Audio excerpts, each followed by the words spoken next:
Okay, so my dear students, today we'll be discussing about the Khyaya. So hope you have enjoyed a lot during the time when I have not taken the classes, since I think you have studied everything. So जिन लोगों ने exam नहीं दिया है, मैं request करता हूँ भाई वो सब सारे एग्जाम दे दो, क्योंकि एग्जाम आप ही के लिए है, मेरे लिए नहीं है। ठीक है, तो आप लोग एग्जाम दे दो, तुरंत तुरंत एग्जाम दे दो। ठीक है, तो और हम क्या करेंगे ना, क्षय का भेद डिस्कशन करेंगे। क्षय क्या होता है? जैसे पूरे शरीर में वृद्धि होता है, ऐसे शरीर में क्षय भी होता है। तो इसलिए हमारे शरीर में जैसे चीजों का वृद्धि होता है, जैसे दोषों का वृद्धि होता है, धातुओं का वृद्धि होता है, उनके मणों का वृद्धि होता है, ठीक है, उसी तरह क्षय भी हो जाता है। तो क्षय जब होता है तो क्षय कितने प्रकार का होता है, कैसे होता है, अब हम डिस्कशन करेंगे। ठीक है, तो जब क्षय का अगर डिस्कशन करेंगे तो पहले क्या होगा ना, बातादीनांग, रसादीनांग, मणानाम, ओजसस तथा। तो क्या क्या डिस्कशन करेंगे?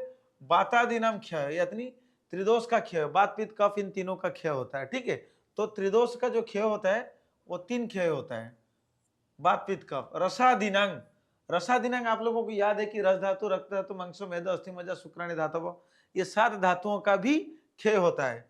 तो ये 7 धातुओं का जब क्षय होगा तो ये कितना होगा? 7 होगा।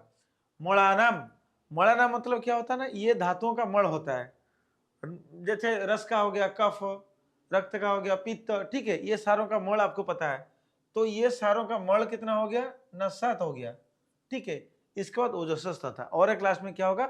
ओजक्षय। ठीक है, और एक क्लास में हम क्या डिस्कशन करेंगे? ओजक्षय एक डिस्कशन करेंगे। ठीक है, तो भाई कितना हुआ ना, टोटल हो गया 7 3 10 7 17, एक हो गया 18। ठीक है, तो टोटल क्षय कितना हो गया भाई? टोटल क्षय हो गया 18। एग्जाम में बार बार पूछे जाते हैं, it is very very important. ठीक है, कि आपका टोटल क्षय कितना है? 18 होता है। ठीक है, तो ये क्षय के बारे में और सारे आचार्यों ने क्या क्या व्यू दिए हैं। जैसे कि क्षय के बारे में अपना सुश्रुत बोल रहे हैं कि 2 प्रकार का है, सारंगधर बोल रहे हैं 5 प्रकार का, हरित बोल रहे हैं 10 प्रकार का। ठीक है, तो सुश्रुत कितना बोल रहे हैं भाई? सुश्रुत कितना बोल रहे हैं ना, सुश्रुत बोल रहे हैं 2 प्रकार का। ठीक है, तो अब हम डिस्कशन करेंगे सुश्रुत कितने प्रकार का बोल रहे हैं? 2 प्रकार के। ठीक है भाई, सारंगधर बोल रहे हैं कितने प्रकार के ना, सारंगधर बोल रहे हैं 5 प्रकार के, और हरित बोल रहे हैं 10 प्रकार के। इसको भी याद रख लो। ठीक है, अपना सारंगधर बोल रहे हैं कितने प्रकार के ना, 5 प्रकार के। ठीक है, और अपना हरित बोल रहे हैं भाई, हरित एक इंपोर्टेंट आचार्य होते हैं, वो बोल रहे हैं 10 प्रकार के। ठीक है, समझ में आ रहा है? अग्निवेश से भेड़त जतुकर्ण पराशर हरित क्षारपण, हरित वो अत्रे अत्रे के एक शिष्य थे। ठीक है, तो अब हम डिस्कशन करने वाले वेरी वेरी इंपोर्टेंट चीज जो एग्जाम में बार बार आता है आप लोगों का। ठीक है, तो अब जो क्षय मैं डिस्कशन करने वाला हूं वो पहले शुरू करेंगे, रस क्षय से शुरू करते हैं। ठीक है, वो क्लिनिकल पॉइंट ऑफ व्यू से वेरी इंपॉर्टेंट है। ठीक है, जब आपके पास पेशेंट्स आते हैं तो जैसे कि मैं एक बार हर मेरे स्टूडेंट्स को बोलता हूं कि भाई what mind doesn't know I cannot see. अगर दिमाग में नहीं है तो पेशेंट आएगा तो आपको सामने से भी नहीं दिखेगा।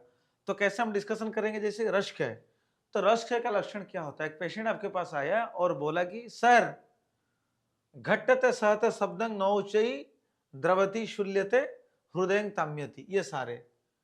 ये लाइन होके भी आ सकता है और एक एक करके भी आ सकता है। इसको इंपॉर्टेंट है, इसको याद रख लो। पेशेंट थोड़ी ना श्लोक बताएगा, पेशेंट बताएगा कि भाई सर थोड़ा सा परिश्रम करने वाले के, यानी अगर मैं थोड़ा सा परिश्रम करता हूं तो मेरे हृदय में लेफ्ट साइड में दबाए या हिलाए जाने का अनुभव होता है। जैसे कि मेरे को फील हो रहा है इधर की थोड़ा कोई हिला रहा है, या मेरे को फील हो रहा है कि यहाँ पे कोई दबा रहा है, प्रेशर दे रहा है। तो ये क्या होता है ना, घटते सहते शब्दंग। ठीक है, घटते सहते शब्दंग सा अनुभव हो रहा है। ठीक है, घटते सहते ये 2 चीज हो गया, ये हृदय के लिए हो गया, घटते सहते। ठीक है, घटते मतलब बिना परिश्रम के या थोड़े परिश्रम से हृदय में दबाया हिलाया जाने वाला का जाने वाला कुछ महसूस हो रहा है। और शब्दम नौ ऊंचाई द्रवती शूल्यते, ऊंचे या जोरदार शब्दों की सहन शक्ति नहीं रह जाती। अगर किसी ने मेरे को जोर से कुछ बोल दिया तो I can not tolerate this one. तो ये हो गया, ठीक है, सहते, ये हो गया सहते शब्दिंग न ऊंचाई द्रवती। ठीक है, ये हो गया सह से शब्द ये वाला। ठीक है, एक हो गया अपना घट्टते, दूसरा वाला हो गया सह से शब्द न ऊंचाई द्रवती, यानी ऊंचे या जोरदार शब्द की सहन शक्ति नहीं रह जाती। ठीक है, इट इज वेरी इंपॉर्टेंट, इसको याद रख लो। फिर क्या? शूल्यते, शूल्यते का मीनिंग क्या होता है? ना सुल्यते उसी के अर्थ में बोला गया है। ये क्या, सहते शब्दं नोचे द्रवति सुल्यते, और सुल्यते के में एक कमेंट्री दिया गया भाई, इसको देख लेते हैं। सुल्यते चक्रपाणी क्या बोलते हैं, दुय्यते, इसको याद रख लो, थोड़ा इंपॉर्टेंट है। शुल्यते का मतलब दुय्यते, इसको याद रख लो, ये एग्जाम में आ सकता है।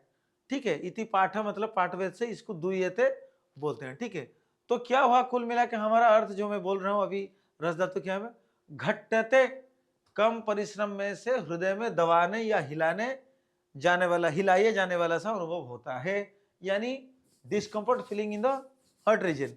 सहते शब्दें न ऊंचाई द्रवती सुल्यते, इसका मतलब ऊंचे या जोरदार शब्दों की सहन शक्ति नहीं रह पाती है। और हृदय ताम्यति, हृदय में जल्दी घबराहट होने लगती है। पेशेंट बोलेगा आपको कि मेरे जब भी मैं बात सुनता हूं तो मेरे हृदय में घबराहट सा पैदा होता है। ठीक है, तो ये सारे चीज होता है। कुछ चुभने की सी पीड़ा होता है, और स्वल्प चेष्टस्य अपि, ठीक है, हृदय ताम्यति स्वल्प स्वल्प चेष्टस्य अपि रसख्य है। ये सारे इंपोर्टेंट हो गया आपका, इसको याद रख लो कि हृदय में जल्दी घबराहट होने लगती है, कुछ चुभने सी की पीड़ा होती है, और आंखों के सामने अंधेरा सा प्रतीत होना लगता है। ठीक है, ये सारे हो गया क्या ना अपना रसख्य का लक्षण। घट्टते सहते शब्दं नौचई द्रवति सुल्यते हृदय ताम्यति स्वल्प चेष्टस्य अपि रसख्य। It is very very important, इसको याद रख लो।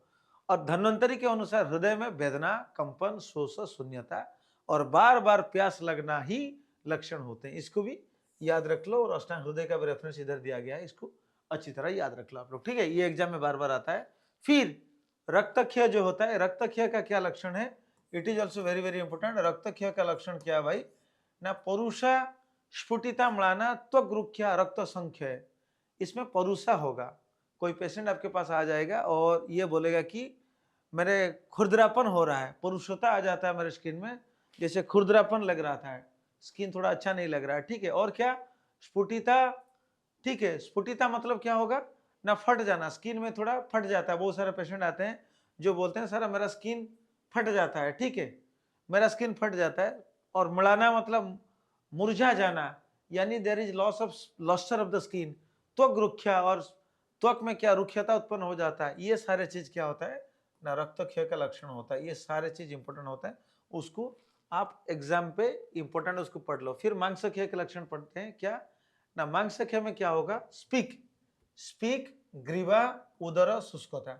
अगर मांस का क्षय होता है तो पेशेंट आपके पास आएगा, वो बोलेगा क्या ना, मांस तो क्षीण पर विशेष करके स्पीक पर्सन में और गर्दन पर्सन में, स्पीक पर्सन में गर्दन अपना प्रदेश में, और पेट ये सारे सूख जाता है। स्पीक, ग्रीवा, उदर, शुष्कता कहाँ मिलता है, ठीक है, मांसक्षय में। इसके बाद मेदख्य, मेदख्य बहुत इंपॉर्टेंट। मेदख्य बहुत बार एग्जाम में आता है। मेदख्य में एक मैं आपको मैं बोल देता हूं मेस्फू, एक शॉर्ट फॉर्म में आपको बोल देता हूं मेस्फू। मेस्फू का मतलब क्या होगा भाई ना, संधि स्फुटन। मेदख्य में क्या होगा ना, संधि स्फुटन होगा। क्यों, आप देखना हर एक श्रोतस का आप मूल स्थान देख लेना। ठीक है, जैसे कि मैं बोलूंगा आपका अस्थिव श्रोतस का मूल स्थान क्या क्या है। अस्थिव श्रोतस का मूल क्या, ये मेदा आएगा। ठीक है, अस्थिव श्रोतस का मूल क्या आएगा, मेदा, और अपना मेद और जघन आएगा।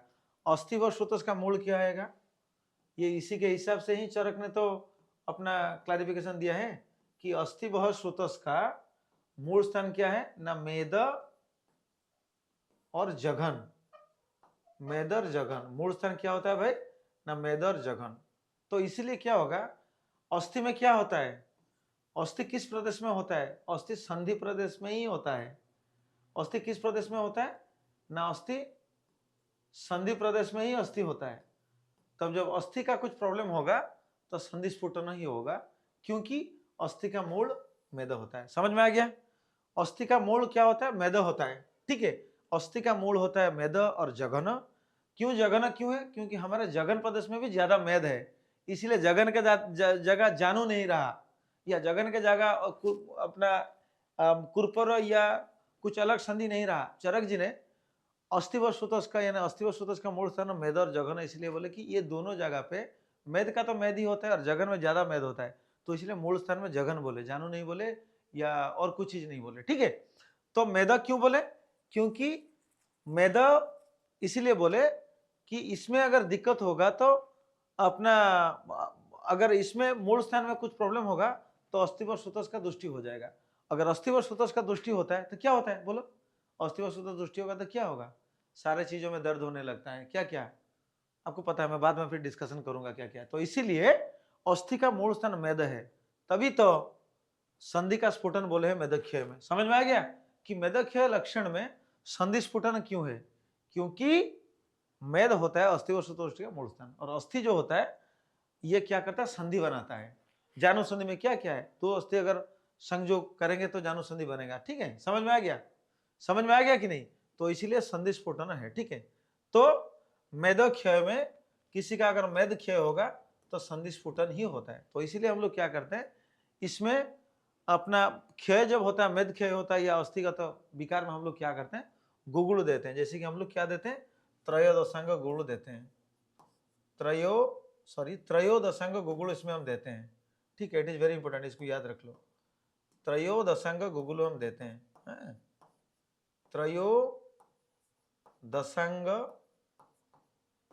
त्रयोदशांग गुगुल इसमें हम देते हैं। ठीक है, तो आप लोग नहीं बोलना कि सर जुगराज गुगुल क्यों नहीं देते, कैसर गुगुल क्यों नहीं देते?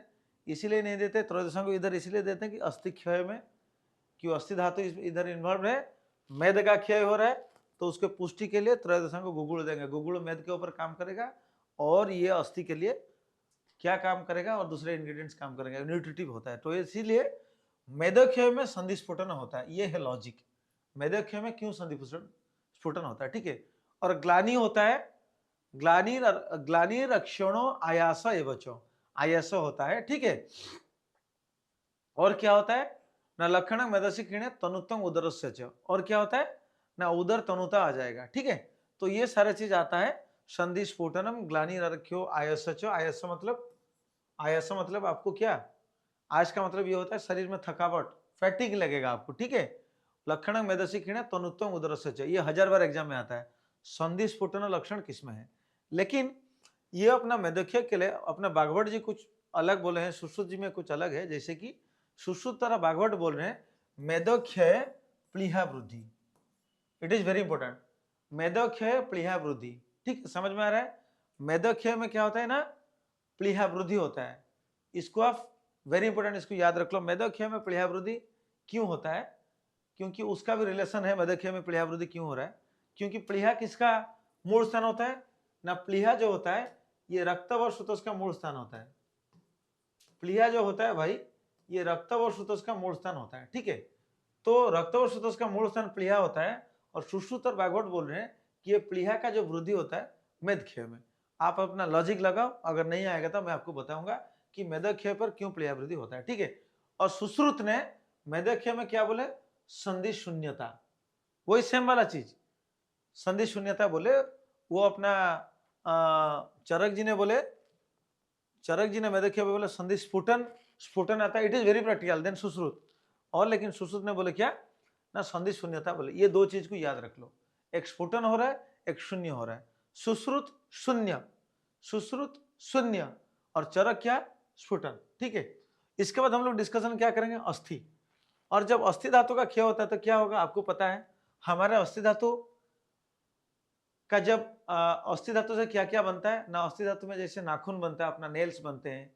और अस्थि धातु क्या क्या किसके साथ रिलेशन है, जैसे कि अपना लूमो से, नख, लूम, ये सारा चीज अस्थि धातु बनाता है। ठीक है, तो अगर अस्थि धातु का क्षय होता तो इन सारों के भी प्रॉब्लम हो जाएगा। तो पहले इसलिए हम लोग पढ़ते हैं, ये वेरी इंपॉर्टेंट है, केश, लोम, नख, श्मश्रु, ठीक है, द्विज, पतनम, ये सारे चीज क्या होगा ना, पतन हो जाएगा। द्विज क्या होता है भाई ना, द्विज होता है दांत। ठीक है, तो केश, लोम, नख, श्मश्रु, द्विज, ये सारे पतन। अस्थिक्षय में ये पतन क्यों हो गए, क्योंकि ये सारे अस्थि के मण होते हैं। ठीक है, समझ में आ रहा है? तो इसीलिए बहुत सारे पेशेंट्स हमारे पास आ रहे हैं, टाइम कम है इसलिए मैं कवर अप कर नहीं पा रहा। बहुत सारे पेशेंट हमारे आ रहे हैं जो बोलते हैं कि केशव मेरा एक्सेसिव हेयरफॉल आता है, मेरा एक्सेसिव हेयरफॉल आता है। तो उसको क्या ट्रीटमेंट देना है भाई, उसको सिंपल अस्थिक्षय ट्रीटमेंट देना है। क्योंकि जब अस्थि व श्रुतदृष्टि होता है तो हेयरफॉल आता है। ठीक है, तो अस्थि व श्रुतदृष्टि होने के बाद क्या होगा ना, अस्थि का मण जब केशव होता है तो हेयरफॉल हो जाता है। ऐसे ही लोम का नख का, बहुत सारे पेशेंट्स है बोलते हैं कि मेरा नख जो होता है ब्रिटिल हो जाता है, नेल्स ये तुरंत गिर जाता है, भंग हो जाता है, टूट जाता है, तो अस्थि व सूतोदृष्टि में विकार होता है, यानी अस्थि क्षय होता है, तो अस्थि की पुष्टि के लिए हम चिकित्सा करते हैं। वही सेम कॉन्सेप्ट डालना चाहिए इधर। अस्थि का मूल स्थान क्या है ना, मेद और जघन है, ठीक है, मेद और जघन है, और वही मेद और जघन का ट्रीटमेंट हम देंगे, उधर गूगल वाला ट्रीटमेंट देंगे। तो पता नहीं इसमें क्या हम लोग, इसमें भी त्रयोदशा का गूगल हम दे सकते हैं, तो कोई आपको पूछेगा लॉजिकली, जे भाई आपका कैसा पतन हो रहा है, तूने गूगल क्यों देख के रखा है? क्योंकि मैं अस्थिव सूतोदृष्टि का चिकित्सा कर रहा हूँ, और अस्थिव सूतोदृष्टि का मूल स्थान क्या है भाई, मेदर जघन है, और ये मेदर जघन के लिए ज्यादा मैं गूगल ट्रीटमेंट करूंगा। और मैं यहाँ क्या गूगल दूंगा, मैं उधर स्वर्ण गूगल दे सकता हूँ, मैं इधर त्रयोदशा गूगल दे सकता हूँ, क्योंकि वो पोषणीय गूगल होता है, ठीक है। और इसके साथ मैं क्या दूंगा, अस्थि पोषण के लिए ड्रग्स दे सकता हूँ। मैं क्या दे सकता हूँ, एक याद रख लो आप, अस्थि पोषण, एक अस्थि पोषक आता है, ठीक है, एक अस्थि पोषक आता है, आप दे सकते हैं। और क्या दे सकते हैं हम, प्रवाल पिष्टि भी दे सकते हैं। और क्या दे सकते हैं, एक बढ़िया ड्रग आता है सुधा षटक, याद रख लो, सुधा षटक, सुधा षटक एक ड्रग्स होता है जिसमें अस्थि पोषक सारे चीज का, अस्थि रिलेटेड सारे चीज है, ये आप कर सकते हैं, ठीक है। और ये अस्थि क्षय में क्या आएगा, श्रम आएगा लक्षण, और क्या आएगा ना, संधि शैथिल्य, इट इज वेरी इंपॉर्टेंट। अस्थि क्षय में संधि में शिथिलता आ जाता है, क्योंकि क्षय हो जाता है तुरंत, ठीक है। तो ये अस्थि क्षय में शिथिलता आ जाता है। लेकिन मेद क्षय में क्या था भाई, मेद क्षय में क्या था, याद करो, मेद क्षय में क्या था, मेद क्षय में था संधि स्फुटन। मेदा अगर क्षय ज्यादा क्षय हो जाएगा, मैं आपको बोला अस्थि व सूतक का मूल स्थान मेद और जघन है, तो मेद और जघन का भी लॉस होता है। तो मेद और जघन का जब लॉस ज्यादा होता है, और तो मेद क्षय में क्या होगा, संधि में स्फुटन आ जाएगा, क्योंकि मेद का ज्यादा क्षय होगा तो संधि में क्या, स्फुटन आएगा। अगर इधर भी जो अस्थि व सूतक बोला जा रहा है, इसका भी क्या होता है, वही अस्थि का क्षय होता है, लेकिन वही मेद और जघन में मतलब मेद का ही क्षय होता है, लेकिन सिम्टम क्या आएगा, संधि में शैथिल्यता आ जाएगा। उधर स्फुटन आएगा, मेद में स्फुटन आएगा, इधर संधि में शिथिलता आ जाएगा, क्योंकि वो और वीक हो जाएगा, ठीक है। ये संधियों में क्या होगा, ढीलापन आ जाएगा, लेकिन उधर संधियों में स्फुटन आएगा। याद रह गया, मेद में संधि स्फुटन, ठीक है, संधि में स्फुटन मतलब फटने की से पीड़ा होता है, स्फुटन मतलब फटने की सी पीड़ा होता है, ठीक है। और अस्थि में क्या होता है, शैथिल्यता आ जाता है, ठीक है, शैथिल्यता आ जाता है, मतलब उसमें थोड़ा संध्या ढीला पड़ जाता है। मैं इतना क्लैरिटी के साथ आपको बोल रहा हूं बार बार, क्योंकि ये इंपॉर्टेंट है। और अब डिस्कशन करेंगे मज्जा व सूतोदृष्टि। तो अस्थि के अंदर क्या रहता है, अस्थि में क्या रहता है, अस्थि में रहता है मज्जा रहता है। तो अब याद करो कि मज्जा का मूल स्थान क्या होता है, ठीक है, आप लोग याद करो, उसी हिसाब से लॉजिक डालो। मज्जाख्य में क्या होता है, शीर्जंत इव चास्तिनी दुर्बलानी लघुनी च, इसमें क्या हो जाता है कि रोगियों की जो हड्डियां होता है ये कटी जा रही हो, या हड्डियों में दुर्बलता और हल्कापन आ जाता है, हड्डियां दुर्बलता हो जाता है, क्यों, क्योंकि मज्जा का क्षय हो जाता है, और मज्जा हड्डियों के अंदर ही रहता है, ठीक है। और क्या होगा, प्रततंग बात रोगिणी, और पेशेंट क्या होगा, बात रोगी में आक्रांत हो जाता है, ठीक है, क्योंकि तत्रास्थिनि स्थित वायु पित्तंतु स्वदरक्तयु, क्योंकि वो अस्थि जो होता है वायु का मतलब आश्रय होता है, और अस्थि के अंदर मज्जा रहता है। जब मज्जा का क्षय होता है तो आश्रय आश्रय भाव, अस्थि और वायु में जो आश्रय आश्रय भाव होता है, एग्जाम में आता है, अस्थि के आश्रय आश्रय भाव किसके साथ है, किसके साथ है भाई, वायु के साथ। इसलिए एक श्लोका में ऑलरेडी बोला हूं भागवत का, कि तत्रास्थिनि स्थित वायु पित्तंग तो स्वदरक्तयु, ठीक है, श्रेष्मा शेषेषु तेनसम आश्रम आश्रय मिथम, ठीक है। तो अस्थि के साथ वायु का रहता है, मतलब अविनाभावी संबंध रहता है, आश्रय आश्रय भाव रहता है। और अस्थि के अंदर क्या रहता है, अस्थि के अंदर क्या रहता है, अस्थि के अंदर रहता है मज्जा। तो जब मज्जा का क्षय होगा तो वायु, अस्थि में रहने वाला वायु का भी आश्रय आश्रय भाव भी टूट जाता है, और वायु जब वायु का जब प्रकोप हो जाता है तो क्या होगा, प्रततंग बात रोगिणी, बात व्याधि ही होता है। इसीलिए बात व्याधि के निदान में कॉन्टेक्स्ट में यह बोला गया है कि देहे श्रुतांग रिक्तानि पुरोहितो अनुलावली करोति विविधान व्याधिन एकांग सर्वांग संस्थिता नाम, ये अपना लिखा गया है कि पूरे शरीर में सारे रिक्त स्थान है जहां बात रह जाएगा, यानी मेन चीज क्या है ना, अस्थि जो होता है उसी का क्षय हो जाता है। तो बात रोगी का यानी बात व्याधि का जो निदान संप्राप्ति बोला गया था, क्या बोला गया है उसमें, धातु क्षयजन्य और मार्गावरोधजन्य। तो इसमें क्या हो रहा है, इसमें क्या हो रहा है, धातु क्षयजन्य होता है। यानी जब मज्जा का क्षय होगा तो अस्थि का क्षय होगा, जब अस्थि का क्षय होगा तो क्या होगा, अस्थि में वायु है, वायु का भी प्रकोप हो जाता है। इसीलिए वायु का जो प्रकोप होगा तो वात रोगी बन जाएगा कोई पेशेंट, ठीक है।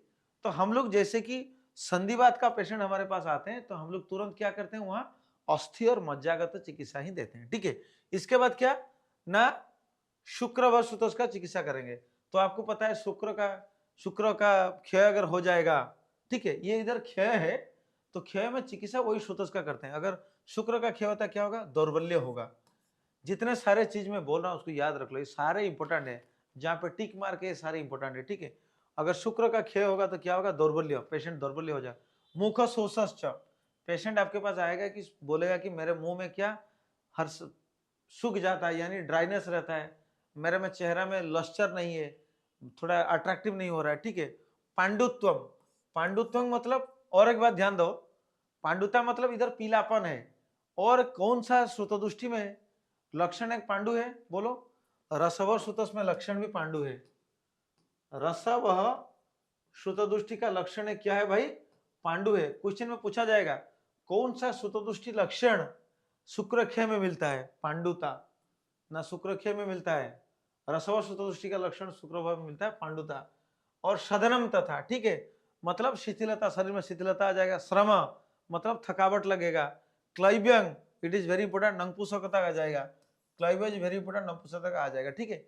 ये शुक्र विसर्गश्च क्षीण शुक्र से लक्षण, अर्थात मैथुन के समय शुक्र का न निकलना, इसको एस्पर्मिया बोलते हैं, ठीक है, एस्पर्मिया बोलते हैं। इसमें क्या होता है ना, शुक्रक्षय में ये सारे लक्षण होता है। तो ये सारे में जो डिस्कशन किया, ये सारे धातुओं का डिस्कशन किया क्षय।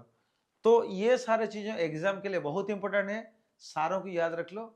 और ट्रीटमेंट के लिए भी इंपॉर्टेंट है कि पेशेंट ऐसे कंप्लेन बोलेगा तो समझ लेना कि ये सारे चीजों का क्षय हो रहा है पेशेंट में, ठीक है। इसके बाद हम लोग क्या करेंगे ना, पुरुष का क्षय के बारे में डिस्कशन करेंगे। क्षीण सकृति चंत्राणी पिड्यन पिड्यन नीव मारुत। अगर आप एक बात ध्यान रख लो, जब अंतर में अपना क्या रहता है, पक्वाशय में क्या रहता है ना, पुरुष रहता है, अपना पक्वाशय में क्या रहता है भाई, पुरुष रहता है, ठीक है, अपने पक्वाशय में पुरुष रहता है। तो ये पक्वाशय में जब पुरुष रहता है, तब ये पुरुष का जब क्षय हो जाएगा ना, क्षीण हो जाएगा, तो रुक्ष पुरुष के आंतों को पीड़ित करता है, वो बहुत पीड़ा करता है, दर्द होता है, तथा कुक्षी को ऊंचा उठाता है, कुक्षी को ऊपर उठा देता है, पिड्यति निव मारुत। और क्या करेगा, रुक्षु उन्नमयन कुकिंग, ये तो मैं बोल दिया, तिर्जक ऊर्ध्व च गच्छति, और ये कुक्षी क्या करेगा, तिर्जक ऊर्ध्व सारे ऊपर की ओर मूवमेंट करेगा, इसको याद रख लो, इट इज वेरी इंपॉर्टेंट, ठीक है। और इसमें सुश्रुत जी क्या बोल रहे हैं कि हृदय को भी पीड़ित करता है, ठीक है, इसको याद रख लो। इसके बाद क्या होगा ना, मूत्रक्षय का लक्षण 1000 बार एग्जाम में आ रहा है, टिक लगा दो पहले अपने बुक में, मूत्रक्षय मूत्रकुच्छ्रम, पहले मूत्रकुच्छ होगा, यानी क्या होगा, मूत्रकुच्छ मतलब डिफिकल्टी इन यूरिनेशन, ठीक है, ये क्या होता है, डिश्यूरिया होता है, ठीक है। और मूत्र वैवर्ण्य में बच्चों, मूत्र विभिन्न रंग स्वाभाविक रंग क्या होता है मूत्र का, क्या होता है, स्ट्रॉ कलर, स्ट्रॉ पेल कलर होता है, ठीक है, वो नहीं आएगा। और एग्जाम में आने वाला चीज जो है पिपासा, इंपोर्टेंट, बाधते च मुखं च परिशुष्कति, ये भी बहुत इंपोर्टेंट है। तो मुखं च परिशुष्यति, मुख परिशुषण हो जाता है, सूख जाता है, पिपासा आता है, मूत्र वैवर्ण्य होता है, मूत्र कुच्छ्र होता है। इसमें से सबसे इंपोर्टेंट है पिपासा और मुखं च परिशुष्यति। ये मूत्रक्षय का लक्षण मुखं च परिशुष्यति है, लेकिन शुक्रक्षय का लक्षण क्या था, लेकिन शुक्रक्षय का लक्षण क्या था, मुख सुसच था। ये इंपॉर्टेंट है, याद रख लो, ठीक है। इसके बाद क्या डिस्कशन करेंगे, भागवत ने बोले रक्त सहित मूत्र का निकलना तथा सुश्रुत ने बस्ती प्रदेश में पीड़ा होना, ये दो लक्षण बोले। भागवत ने क्या बोले, रक्त सहित मूत्र का निकलना, सुश्रुत ने क्या बोले, बस्ती प्रदेश में पीड़ा। ऐसा एक पेशेंट मेरे पास आया था, ट्रीटमेंट हुआ कि और सरक्त मूत्र, इसको हम क्या बोलते हैं ना, सरक्त, ये भागवत ने एक कॉन्टेक्स्ट में स्पेशल इसको वर्णन किए हैं कि अन्य धातु मिश्रित, अन्य धातु मिश्रित मूत्र, अन्य धातु मिश्रित मूत्र, ठीक है, सरक्त मूत्र। और क्या है ना अन्य धातु मिश्रित शुक्र, सरक्त शुक्र, ऐसा हो सकता है। ये भागवत जी ना पूरा प्रैक्टिकल बात बोलते हैं। जैसे कि एक पेशेंट मेरे पास आया था जो सारे यूरोलॉजिस्ट को देखने के बाद वो फेलियर हो गया। मिनिमम 3-4 साल के ट्रीटमेंट हुआ है, कहीं वो एकदम पूरा एकदम स्ट्रांग बैकग्राउंड का है। उसका कंप्लेन क्या था, शुक्र में अपना यूरिन में रक्त धातु आता था, शुक्र से जब अपना शुक्र निकलता था तो उसमें क्या होता ना, रक्त धातु मिश्रित होकर आता था, जो भागवत ने बोले रक्त सहित मूत्र, यानी मूत्र में आ रहा था। इसको बोलते हैं अन्य धातु मिश्रित धातु मिश्रित मूत्र, ठीक है, रक्त धातु मिश्रित मूत्र या रक्त धातु मिश्रित शुक्र। तो इसका क्या होता है ना, बहुत सारे ऑर्गेनिज्म का इन्फेक्शन रहता है, जैसे कि क्लेवेशेला हो गया, इसेरिया कोलाई हो गया, तो ये क्या होता है 10 लाख 20 लाख का ही इन्फेक्शन रहता है। तो और पेरिनियल रीजन में दर्द होता था, ठीक है, तो कहीं भी ठीक नहीं हुआ। उसको 1 साल मैंने ट्रीटमेंट किया, डायग्नोसिस मेरा किया था ना सरक्त शुक्र, ठीक है, सरक्त मूत्र। ये ट्रीटमेंट करने के बाद पेशेंट का पूरा ऑर्गेनिज्म भी यानी इन्फेक्शन भी खत्म हो गया और उसका बहुत बढ़िया रिस्पॉन्स भी आया, ठीक है। तो ये बहुत इंपॉर्टेंट चीज होता है। इसको अपने कौन से लाइट में ट्रीटमेंट करेंगे, मूत्रक्षय लक्षण ट्रीटमेंट करेंगे, शुक्रक्षय लक्षण ट्रीटमेंट करेंगे, या भागवत का रक्त सहित मूत्र डिस्कशन कर सकते हैं, उसको ये करते हैं। और इसको हम लोग बोल सकते हैं हिमाचुरिया, इसको हम बोल सकते हैं क्या भाई, हिमाचुरिया, ठीक है।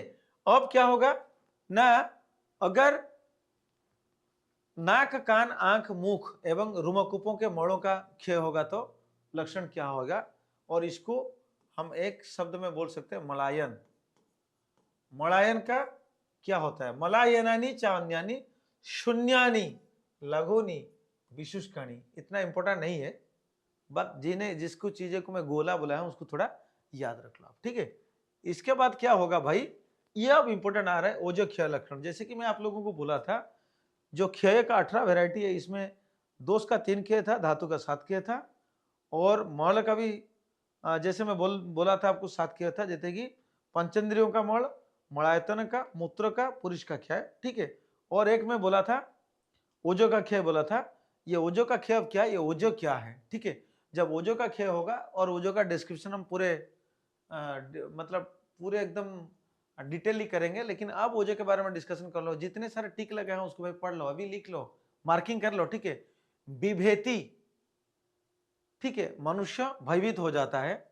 दुर्बलो अभिक्षणम, विभेति दुर्बलो अभिक्षणम, विभेति दुर्बलो अभिक्षणम, ये दुर्बल हो जाता है। ध्यायति, ठीक है, ध्यायति मतलब क्या होता है ना, चिंतित रह जाना। व्यथितेंद्रिय, इंद्रियों का निस्तेज हो जाता है, ठीक है। दुष्छायो मतलब अकर्मण हो जाता है। दुर्मन पीड़ित हो जाता है, मतलब ये सदा सर्वदा पीड़ित हो जाता है।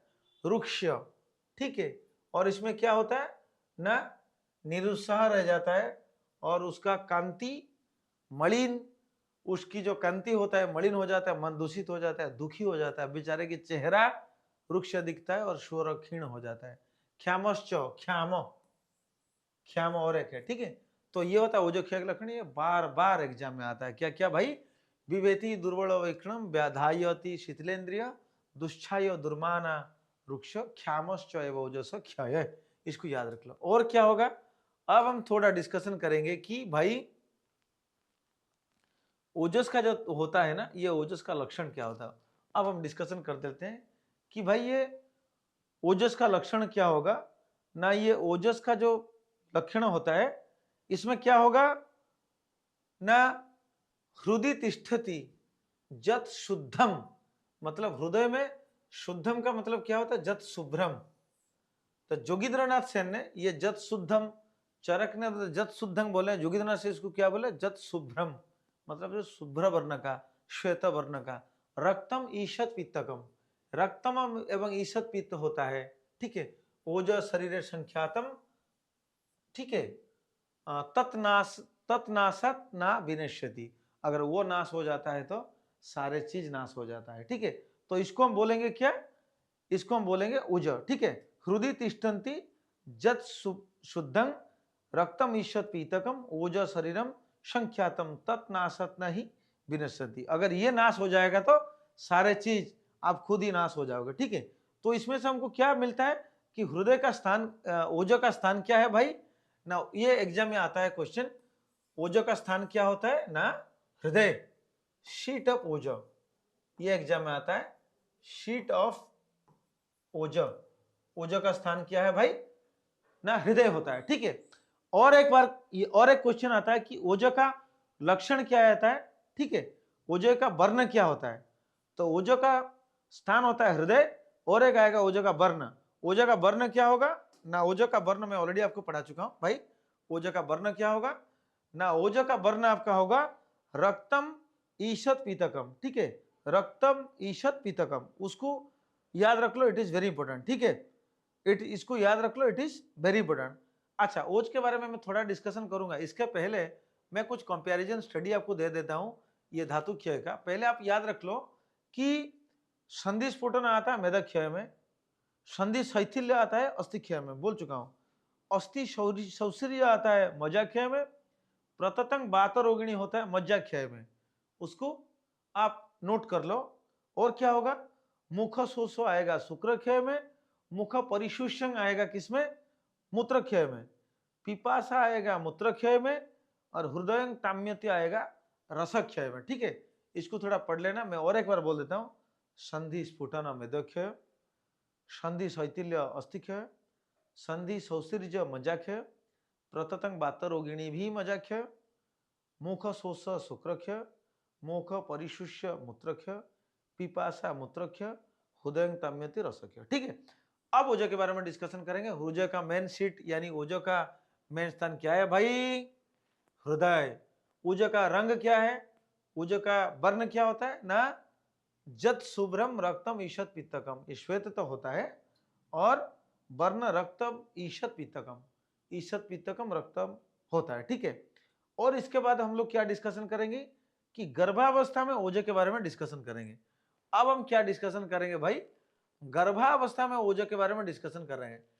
जब क्वेश्चन में आपके आएगा प्रथमम जायते ही ओजम शरीर अस्मिन शरीरिणाम, गर्भ, ये क्या होता है, प्रथमं जायते ही ओज शरीर अस्मिन शरीरिणाम, ये क्या होगा, शरीर में ओजो की उत्पत्ति का स्वरूप वर्णन किया गया है। लेकिन ये जो ओजो बोला गया है ये किसके बारे में ना, गर्भावस्था में, इसको याद रख लो, गर्भावस्था, गर्भावस्था का तो ओज का लक्षण क्या है, याद रख लो ना, गर्भावस्था का तो ओज का लक्षण क्या है भाई, प्रथमं जायते ही ओजो शरीर अस्मिन शरीरिणां, ठीक है, ये होता है गर्भावस्था में शरीरों के शरीरधारियों के शरीर में सर्वप्रथम ओजो होता है, यानी गर्भावस्था में ये ओजो होता है, सर्पी वर्णं मधुरर्षम लाजा गंधि प्रजायते, ये क्या होता है ना, ये क्या होता है ना, इसका जो वर्ण होता है सर्पी वर्ण होता है, ठीक है। उसका रस क्या होता है, ये सर्पी वर्ण जो हो गया भाई, ये हो गया वर्ण, ये गर्भावस्था में ओज का वर्ण पूछा जाएगा सर्पी वर्ण, और फिर पूछा जाएगा गर्भावस्था में जो ओज है उसका रस क्या है, क्या रस है भाई, उसका रस है मधुर रस होता है, ठीक है, मधुर रस होता है।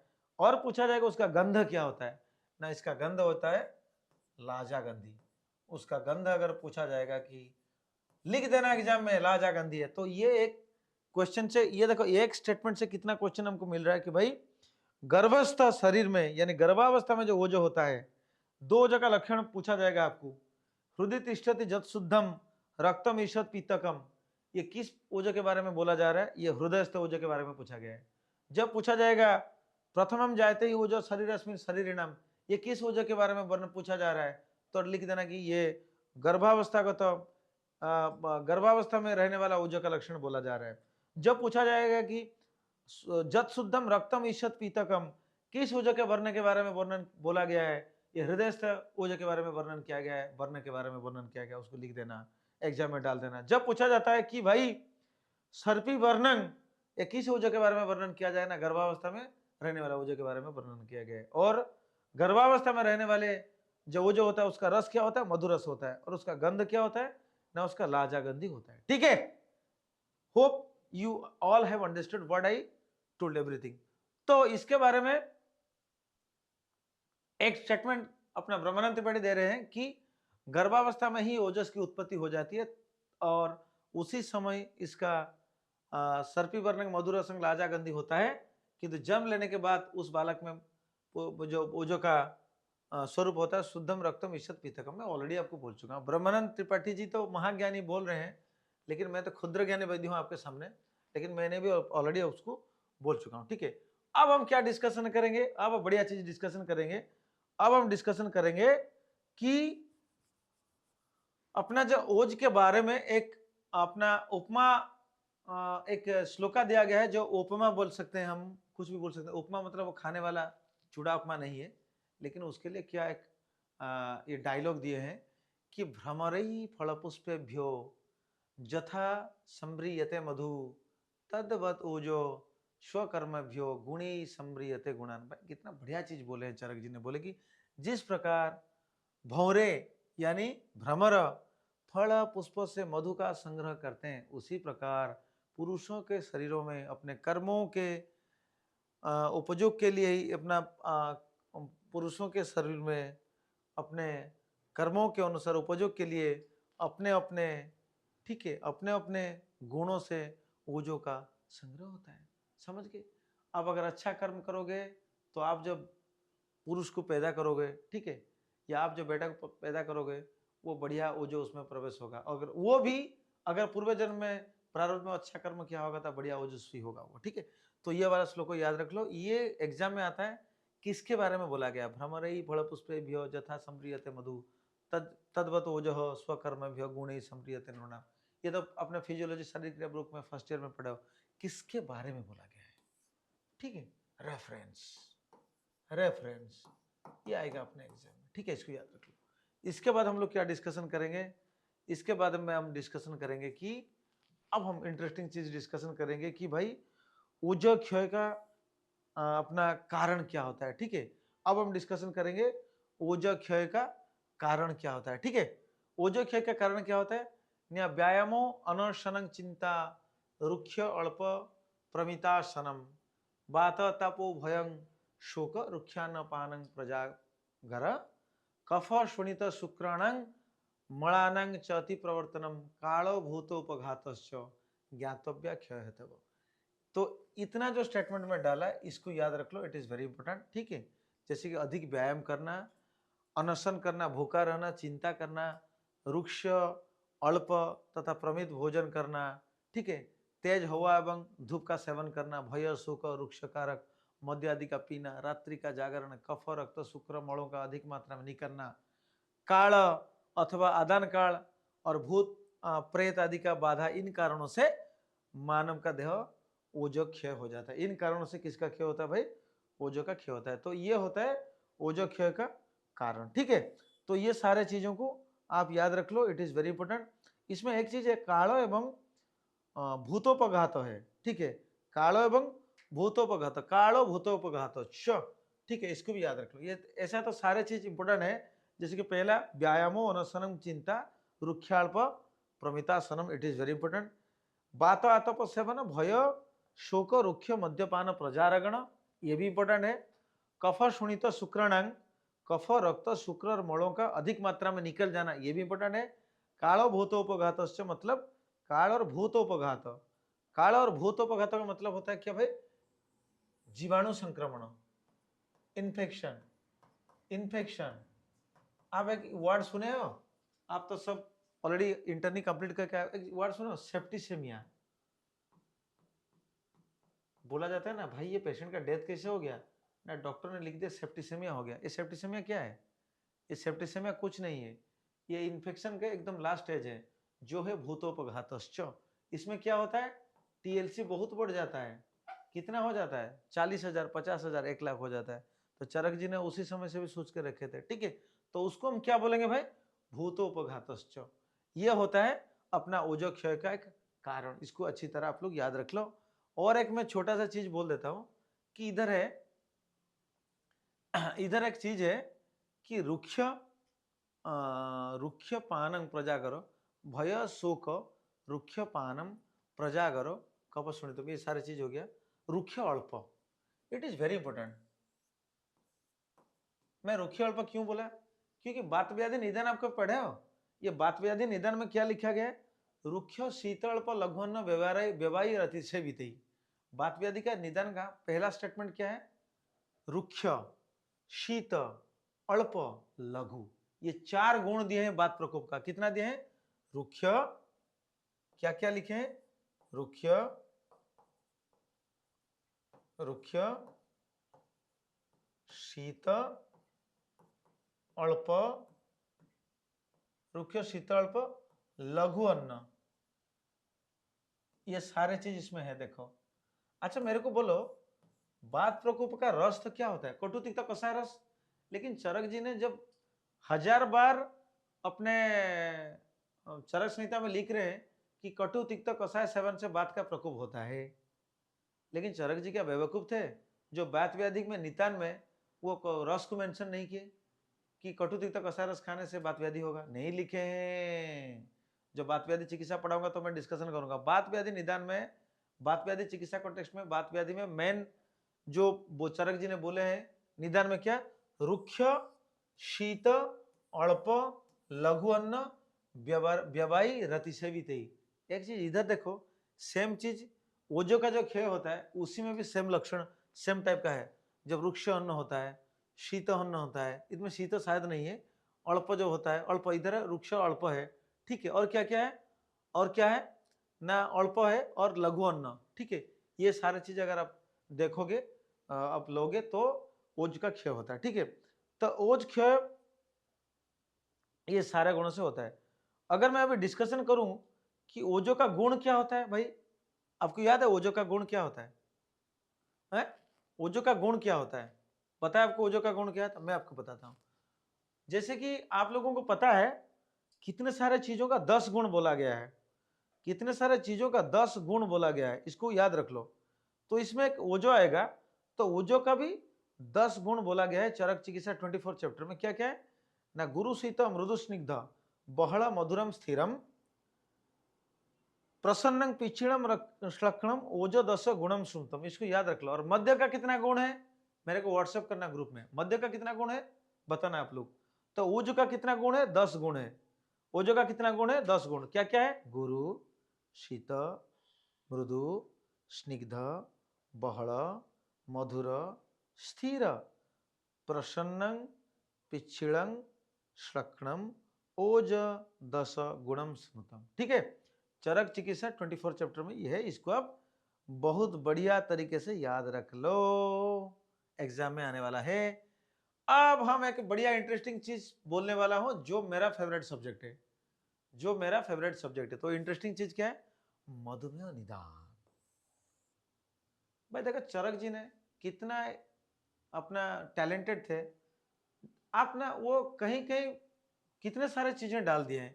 इधर मधुमेह का निदान दे दिए भाई, चिकित्सा में मधुमेह का निदान दे दिए, फिर निदान में भी मधुमेह का निदान दिए। मैं तो पागल हो रहा हूं। आप पागल हो रहे हैं? चरक पागल थे क्या? नहीं। कॉन्टेक्स्ट है। देखो, मधुमेह जो होता है उसका 2 निदान होता है। उसका मधुमेह जो होता है उसका संप्राप्ति 2 प्रकार का होता है। मधुमेह जो होता है उसका संप्राप्ति, मधुमेह जो होता है उसका संप्राप्ति, ठीक है, उसका संप्राप्ति 2 प्रकार का होता है। मधुमेह संप्राप्ति 2 प्रकार का होता है। क्या क्या होता है? एक होता है मधुमेह का संप्राप्ति जो होता है वो 2 प्रकार का होता है। एक होता है धातु क्षयजन्य, ठीक है, और एक होता है मार्गावरोधजन्य। ये एग्जाम में बहुत बहुत बार आता है, मार्गावरोधजन्य। मधुमेह का जो संप्राप्ति होता है 2 प्रकार का होता है। एक होता है धातु क्षयजन्य, एक होता है मार्गावरोधजन्य। तो धातु क्षयजन्य जो मधुमेह का संप्राप्ति होता है वो इसको चरक ने कहां वर्णन किया? चरक निदान में वर्णन किया। कौन सा निदान? प्रमेह निदान में वर्णन किया। लेकिन मार्गावरोधजन्य जो संप्राप्ति है उसको वर्णन किए, इसको कहां वर्णन किए? चरक सूत्र स्थान में वर्णन किए 17 चैप्टर में। क्यों वर्णन किया इसको? क्योंकि 17 चैप्टर जो है उसमें शिर हृदय गत सारे चीजों का वर्णन किया जा रहा है। और इधर वर्णन करने का क्या इंपोर्टेंस है? रेलिवेंसी बहुत सारा है। जैसे कि आप लोग देखो मधुमेह में स्थौल्य, मधुमेह, ये सारे अपने अपने इंटरलिंक्ड है। और जैसे स्नेहन स्वेदन का वर्णन किया गया, फिर इसमें आप क्या करोगे तो इसलिए इधर वर्णन किया जा रहा है। और मधुमेह इधर वर्णन करने का जस्टिफिकेशन क्या है भाई? देखो कियंत शीर्ष अध्याय में क्या, जैसे कि आप लोगों का थोड़ा मर्म के इंडिकेट करता है ये अध्याय में। अपना त्रिमर्म होता है, क्या क्या होता है? शीर, हृदय और बस्ती, तीन मर्म होता है। क्या क्या होता है? ये एग्जाम में आता है। त्रिमर्म, तीन मर्म क्या क्या होता है ना? शीर, और सेकंड में आता है क्या? हृदय। क्या आता है? हृदय, शीर, हृदय और बस्ती, ये अपना होता है त्रिमर्म। तो शीर का वर्णन कर दिया, हृदय का वर्णन कर दिया, और बस्ती का क्या है? बस्ती का वर्णन नहीं करेंगे। और बस्ती का एक त्रिमर्म में एक बस्ती आता है, और बस्ती का सबसे बड़ा डिजीज बस्ती रिलेटेड जो है वो क्या होता है भाई? वो क्या होता है? प्रमेय होता है। वो क्या होता है? प्रमेय होता है। ठीक है, तो इसीलिए ये चैप्टर में पर्टिकुलरली चरक जी ने मधुमेह का वर्णन किया। ठीक है, तब मधुमेह का संप्राप्ति दो प्रकार का होता है, एक धातुख्य होता है जो निदान में वर्णन किए, मार्गावरोधजन्य होता है जो इधर वर्णन किए। तो इसीलिए, और चरक जी जो मधुमेह बोल रहे हैं, इसके और भी मैं कुछ डिस्कशन करूंगा। ठीक है, तब मधुमेह का जो निदान है, ये निदान के बारे में हम अब डिस्कशन करेंगे, और इसके ऊपर बहुत सारा चीजें मैं जो आपको आज ज्ञान देने वाला हूं। ठीक है, देखो इसका निदान क्या बोला गया? गुरु स्निग्ध अम्ल लवणानि अतिमात्रम समस्नात्। अगर कोई पुरुष गुरु स्निग्ध अम्ल और लवण खाद्य बहुत लेता है तो ये होगा इसका निदान। ठीक है, फिर नवम अन्नम च पानम च न्यूली हार्वेस्टेड, अगर नया नया जब अब धान का अमल हो गया उसको ले लेना, उससे प्रस्तुत किया गया पान ले लेना। चो निद्राम आस्य सुखानी चो, निद्राम आस्य सुखानी चो, अगर आस्य सुख कर रहे हो, निद्रा ले रहे हो तो होगा। त्यक्त व्यायाम अचिंतन, अगर आप एक्सरसाइज नहीं कर रहे हो, चिंता नहीं कर रहे हो। संशोधनम अकुर्वतम, अगर आप संशोधन नहीं कर रहे हो। ठीक है, इतने सारा हो गया निदान। तो मधुमेह का निदान में ये हो गया क्या क्या? गुरु स्निग्ध अम्ल लवणानि अतिमात्रं समस्नतम, नवम अन्नं च पानं च निद्रामास्य सुखानि च, त्यक्त व्यायाम अचिंतनं संशोधनम अकुर्वतम। देखो कितना इंपोर्टेंट चीज बोले। लेकिन प्रमेय का निदान क्या था? आस्य कफज प्रमेय का निदान क्या था? आस्य सुखम स्वप्न सुखम दधिनी ग्राम्य औदुकानुपर सपयांसी नवान्न पानम, इधर भी नवान्न पानम है देखो। और क्या है? आस्य सुखम था, इधर भी आस्य सुख है।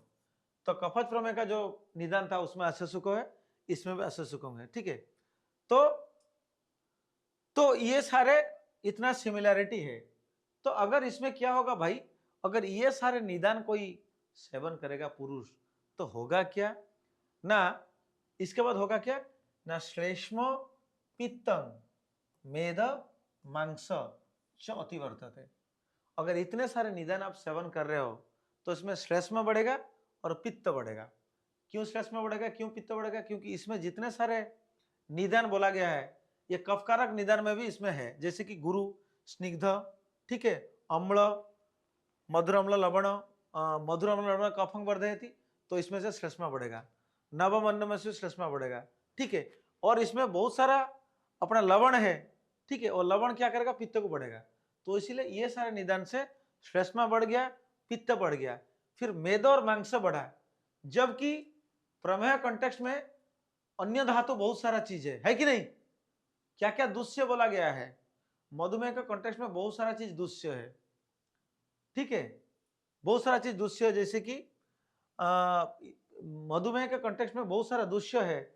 लेकिन जब सूत्रस्थान 17 में डिस्कशन किया गया उसमें दुष्य में खाली मांस और मेद क्यों बोला गया? इट इज वेरी इंपॉर्टेंट, आप याद रख लो। इसलिए इसमें मांस और मेद क्यों बोला गया? क्योंकि आप याद रख लो एक बात, जब श्लेष्म का प्रकोप हो जाता है, जब पित्त का प्रकोप हो जाता है, ठीक है, तो कुल मिला के इसमें क्या होता है ना, जो जो आहार सेवन हम करते हैं तो इसमें क्या होता है? मंदाग्नि हो जाता है। तो मंदाग्नि होने के बाद क्या होता है? श्लेष्मकारक आहार से श्लेष्म प्रकोप होता है, पित्तकारक आहार से पित्त प्रकोप होता है, और ये सारे कफत आहार सेवन करने के बाद क्या होता है ना? मंदाग्नि हो जाता है। जब मंदाग्नि हो जाता है तो मेरे को बोलो, जब मंदाग्नि होगा तो धातु में क्या होगा? मंदाग्नि में धातु क्या होगा? वृद्धि होगा। इसको अष्टांग हृदय बोल रहे हैं, क्योंकि चरक का जो ये कॉन्सेप्ट को अष्टांग हृदय अपने प्रमेय के कंटेक्स्ट में बहुत बढ़िया तरीके से बोले हैं। मंदाग्नि में धातु वृद्धि होता है, इसको वेरी वेरी इंपॉर्टेंट याद रख लो। ठीक है, सबका पॉइंट ये। अब अगर किसी को हम पूछेंगे कि मंदाग्नि में क्या होगा, धातु क्षय होगा ना वृद्धि होगा? आपको तो पता है, जैसे अग्नि का मंद हो जाएगा तो कोई आसानी से ये आंसर दे देगा कि धातु का भाई क्षय हो जाना चाहिए, लेकिन ये कंसेप्ट याद रख लो आप, मंदाग्नि में धातु वृद्धि होता है। ठीक है, क्यों वृद्धि होता है? एबनॉर्मल धातु वृद्धि होता है। ये जो धातु मेद और मांस का वृद्धि होता है, ये सम अवस्था का नहीं है, ये एबनॉर्मल धातु वृद्धि हो जाता है। एग्जाम में कई बार एग्जाम क्वेश्चन आता है कि मेद और मांस का जब वृद्धि होता है क्यों होता है? क्योंकि इधर मंदाग्नि है। तो एग्जाम में क्वेश्चन आएगा मंदाग्नि में क्या होता है? धातु वृद्धि होता है। तो वही कॉन्सेप्ट इधर आता है कि ये जितना आहार हम ले लिए और जो बिहार हम सेवन कर रहे हैं, इसमें से क्या होता है? आम प्रोडक्शन होता है, जिसमें से अग्नि का मंद हो जाता है। जब अग्नि का मंद हो जाता है तो मेदो मांस बढ़ जाता है, तो मेदो और मांस का वृद्धि हो जाता है। जो क्या लिखा गया? चौथी प्रवर्तनम। तो इट इज वेरी इंटरेस्टिंग। देखो, चरक ने 300-400 साल पहले ये चीज बोले, आज मॉडर्न इसको प्रूव कर रहा है कि इसको मॉडर्न आज प्रूव कर रहा है क्या? कि जब आपका इंसुलिन रेजिस्टेंस डेवलप कर रहा है, जब आपका प्री डायबिटीज होता है, जब आपका डायबिटीज होता है, तो इसमें से दो टिश्यू में प्रॉब्लम शुरू होता है। वो दो टिश्यू क्या है? एक होता है मसल टिश्यू, एक होता है क्या? मसल टिश्यू, और एक होता है फैट टिश्यू। और चरक जी ने 400 साल पहले उसको बोल दिया है कि मेदो और मांसों का वृद्धि होता है। लेकिन मॉडर्न आज प्रूव कर रहा है कि फैट मेटाबॉलिज्म में दिक्कत होता है और मांस यानी मसल मेटाबॉलिज्म में दिक्कत होता है।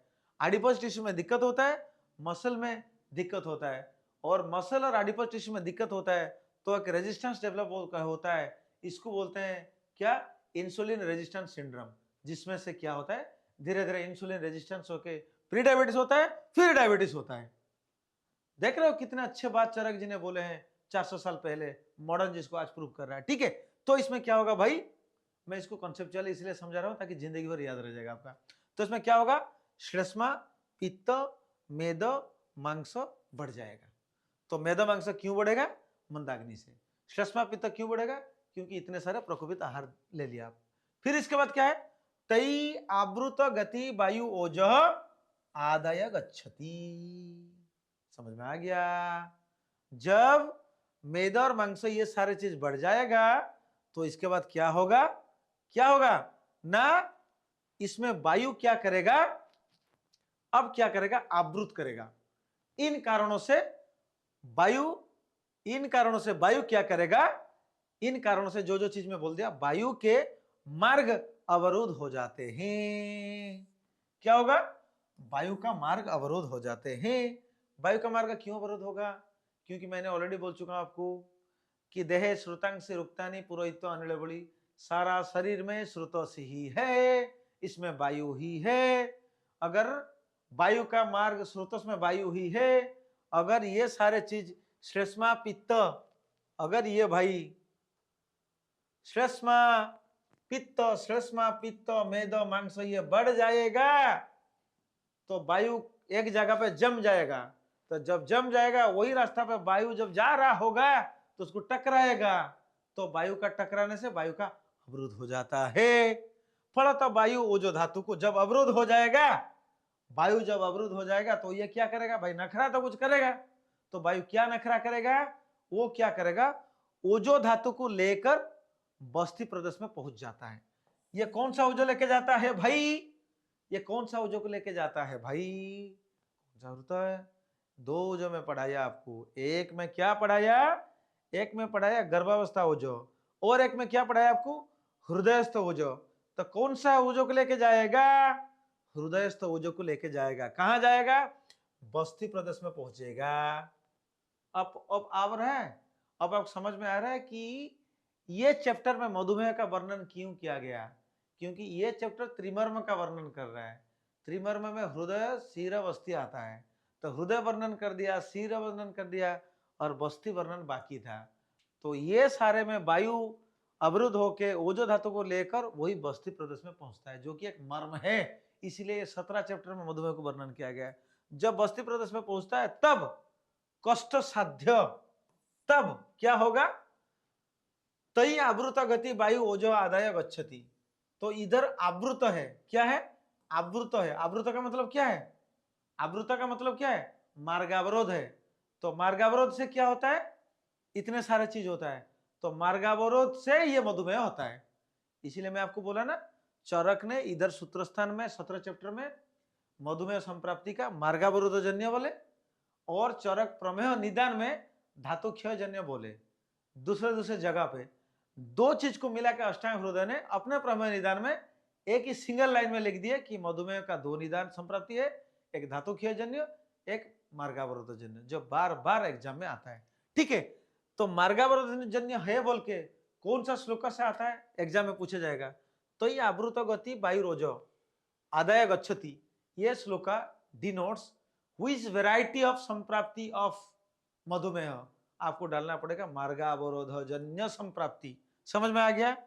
तो ये जाने के बाद फिर क्या होगा, जदा बस्तिंग, तो ओजो को लेकर जब बस्ती प्रदेश में वायु पहुंचता है तब क्या लिखा हुआ है, कृच्छ्र मधुमेह प्रवर्तते, कृच्छ्र साध्य मधुमेह सृष्टि होता है। अब आता है क्वेश्चन, क्या क्वेश्चन हम लोगों को पूछा जाता है, चरक जी ने चिकित्सा में क्या बोले, कफोत्थ, जो कफोत्थ वह है वो साध्य है, पित्तोत्थ जो प्रमेय होता है, पित्त जो प्रमेय जो होता है जाप्य होता है, और बातोत्थ जो प्रमेय होता है वो असाध्य होता है। लिखा गया है ना चरक में, कफ जो प्रमेय साध्य, पित्त जो प्रमेय जाप्य, और बात जो प्रमेय क्या है, असाध्य है। लिखा गया है ना।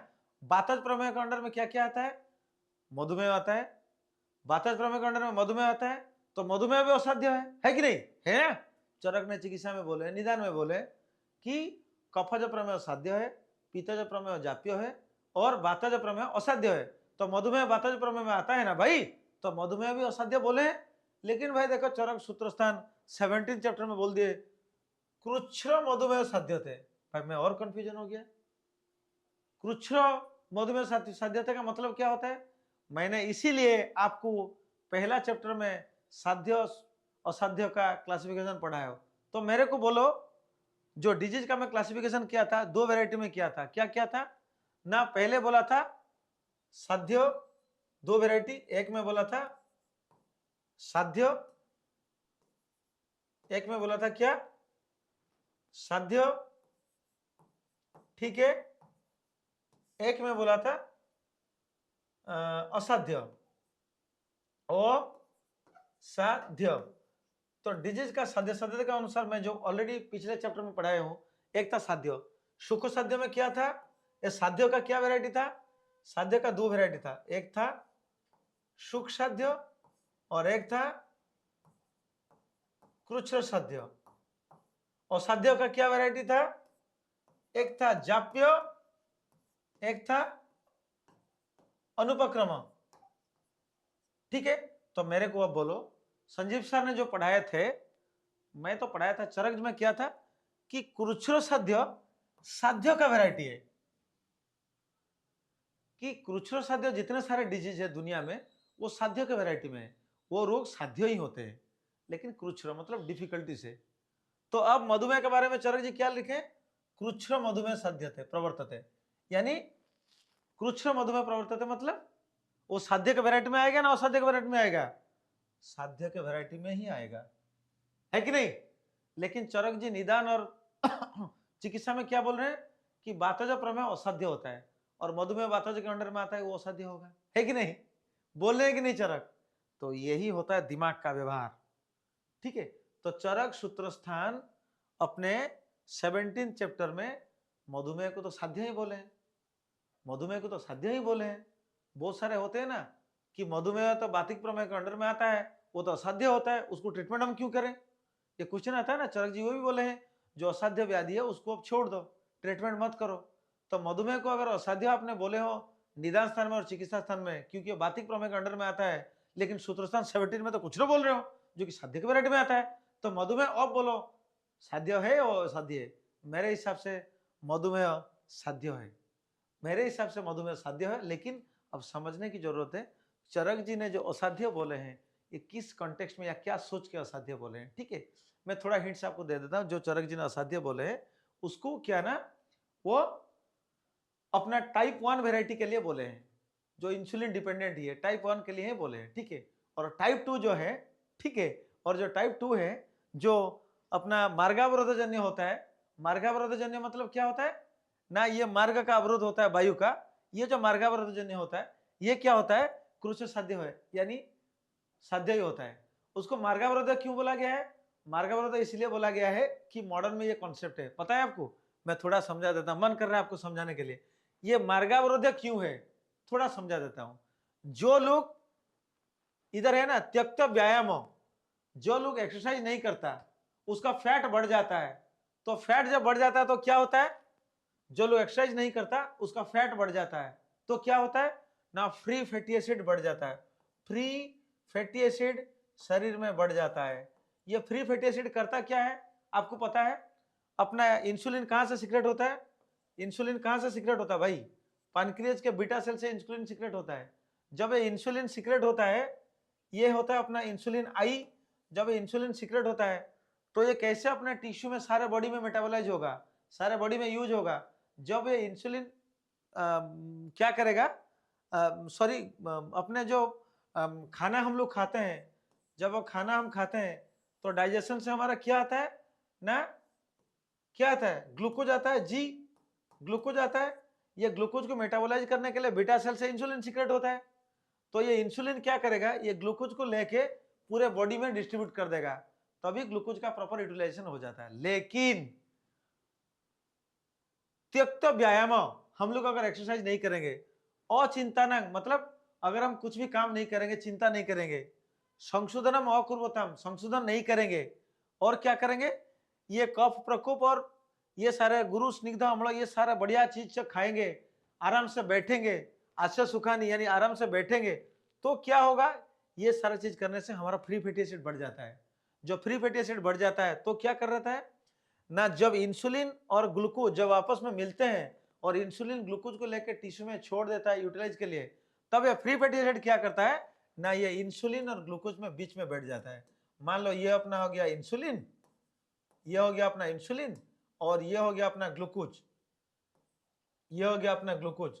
ठीक है, तो फ्री फैटी एसिड क्या करता है, ये इंसुलिन और ग्लूकोज के बीच में बैठ जाता है। तो बैठने के बाद क्या होता है ना, इंसुलिन ग्लूकोज के पास आ जाता है ना, इसको लेके वो टिश्यू में पहुंच पाता है। तो क्या होता है, जब ये फ्री फैटी एसिड इधर क्या होता है ना, मार्गावरोध कर देता है, किसका, इंसुलिन का मार्गावरोध कर देता है। इंसुलिन का मार्ग को अवरोध करके वो ग्लूकोज को लेके टिश्यू में छोड़ नहीं पाता है, टिश्यू को में जाके डिस्पोज नहीं कर पाता है, उसको ग्लूकोज को छोड़ नहीं पाता है। तभी तो हम लोग जब डिमांड करेंगे ग्लूकोज, चलेंगे, मेरे को एनर्जी चाहिए, ग्लूकोज चाहिए, तो ये इंसुलिन ग्लूकोज ला के देगा।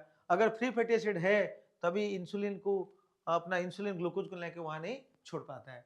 यही होता है मार्गावरोध, इंसुलिन का मार्गावरोध हो जाता है फ्री फैटी एसिड के द्वारा। और इसी को चरक जी बोल रहे हैं, ये फ्री फैटी एसिड को, और इसी को चरक जी बोल रहे हैं तैल आवृत गति वायुरोजो, यानी इसी को चरक जी बोल रहे हैं वायु का मार्ग अवरोध हो जाता है। तो वायु का मार्ग अवरोध हो जाता है, इसे मॉडर्न में सेम चीज है, इंसुलिन का मार्ग अवरोध हो जाता है। जब इंसुलिन का मार्ग अवरोध हो जाता है तो क्या होगा ना, ये ग्लूकोज बॉडी में यूटिलाइज नहीं हो पाएगा, तब इंसुलिन बॉडी में बढ़ेगा, इसको हम क्या बोलेंगे, हाइपर इंसुलिनेमिया। लेकिन पैनक्रियाज को ये बात पता नहीं है। पैनक्रियाज को पता क्या है कि मेरे बॉडी में ज्यादा ग्लूकोज है, ये और इंसुलिन सीक्रेट करेगा। पैनक्रियाज क्या करेगा, पैनक्रियाज क्या करेगा भाई, पैनक्रियाज और इंसुलिन सीक्रेट करेगा, पैनक्रियाज और इंसुलिन सीक्रेट करेगा, बहुत इंसुलिन सीक्रेट करेगा, क्योंकि पैनक्रियाज को पता नहीं है कि मार्ग अवरोध हो गया है फ्री फैटी एसिड के द्वारा। तो जब इंसुलिन ज्यादा अपना सीक्रेट करेगा, इंसुलिन ज्यादा सीक्रेट हो जाएगा, तो इसको हाइपर इंसुलिनेमिया बोलते हैं।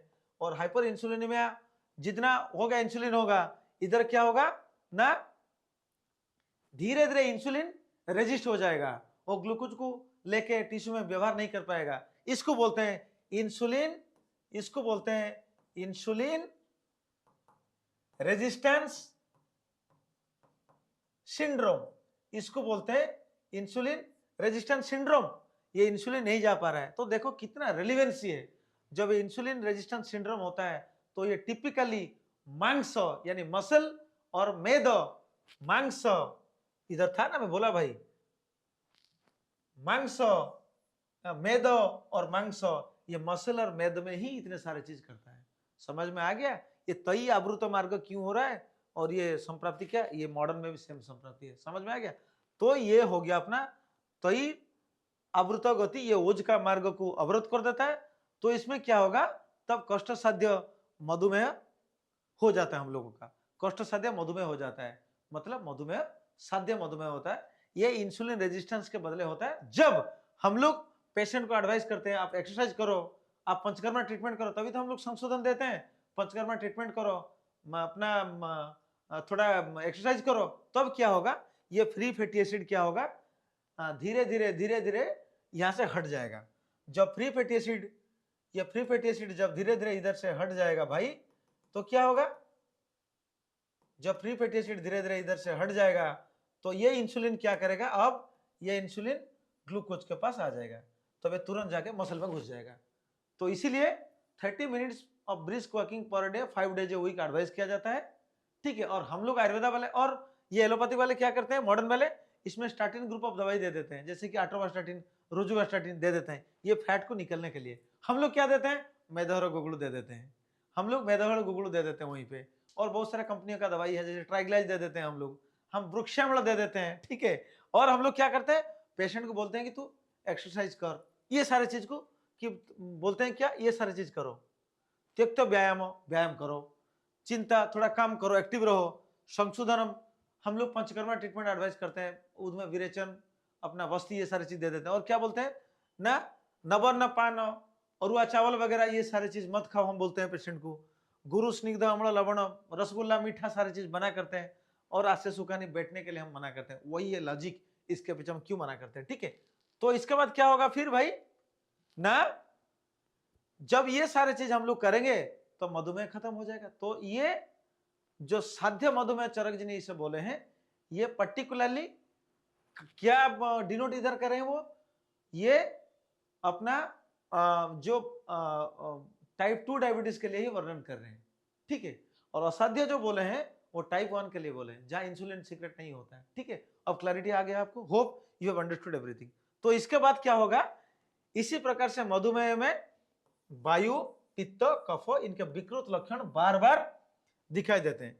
ये बातादि के लक्षण कभी समाप्त हुए जैसे दिखाई देते हैं, किंतु पुनः ये बढ़ जाते हैं, अथवा उक्त तीनों दोषों से भी कभी कभी किसी का लक्षण शांत हो जाते हैं, और कभी कभी किसी के किंतु पुनः प्रकट हो जाता है। ठीक है, ये है स्वमारुतस्य पीतस्य कपस्य च मुहुर्मुहुः दर्शयते आकृतिं गत्वा क्षयम् आप्यायते पुनः, ये होता है। लेकिन संशोधन दे देने के बाद, हमारी दवाई दे देने के बाद ये पुनर्कभी नहीं होगा। तो इसलिए मैं बोलता हूं मधुमेह साध्य है, इसलिए मैं बोलता हूं मधुमेह साध्य है। और असाध्य वाला मधुमेह जो होता है टाइप 1 वाला, वो हमारे पास बहुत नहीं आते। तो इसीलिए हम लोग जितने मधुमेह का ट्रीटमेंट कर रहे हैं, जो जिसमें शुगर कम होता है, वो ज्यादातर से सारे कफज प्रमेह वाले ही होते हैं, सारे कफज प्रमेह वाले ही होते हैं। जैसे कि पहले कफज प्रमेह होता है, फिर बाद में वो पित्त को आ जाता है, फिर बाद में वो वात को कन्वर्ट होता है। हमारे पास जो पेशेंट आते हैं ज्यादातर से वो कफ से कफज वाले ही हमारे पास आते हैं, जिसमें ये इंसुलिन रेजिस्टेंस डेवलप किया होता है। ठीक है, याद रख लो, इट इज वेरी इंपोर्टेंट, और मैंने बहुत टाइम आपका ले लिया।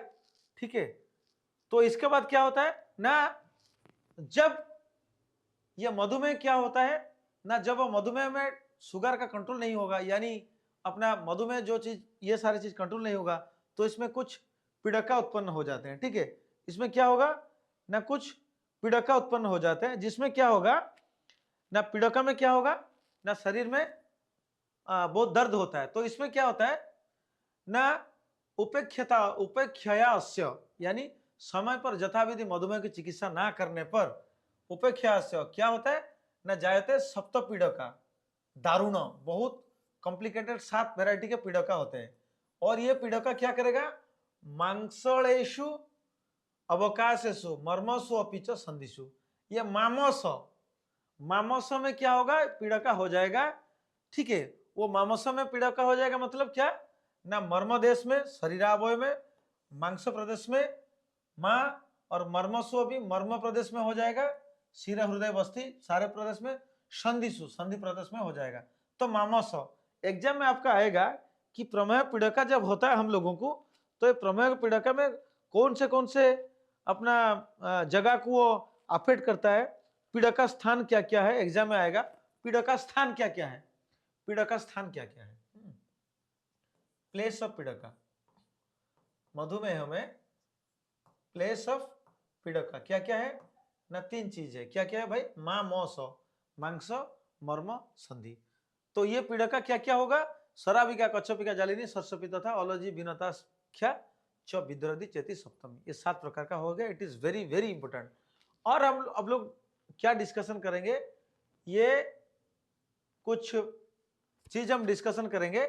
मैंने चरक का जो 7 पीड़का है उसका शॉर्ट फॉर्म मैंने आपको दिया था, सकजा सकजा स बीबी, मैंने क्या लिखा था, स क जा स अ बीबी, सकजा स बीबी, ठीक है। सराविका कच्छपिका जालिनी सर्प सरस्वती अलजी विनता विद्रदी, ठीक है। और सुश्रुत कितने प्रकार का बोले, ये चरक का है भाई 7। सुश्रुत कितना बोले, सुश्रुत बोले 10। सकजा सकजा स बीबी, इसके साथ मपुबी, मपुबी मतलब क्या है ना, इसके साथ सुश्रुत ने एक्स्ट्रा बोले मपू बी, इसमें क्या हो गया, मसूरी का पुत्रिणी विदारिका। बागवट कितना बोले, सेम 10, याद रख लो।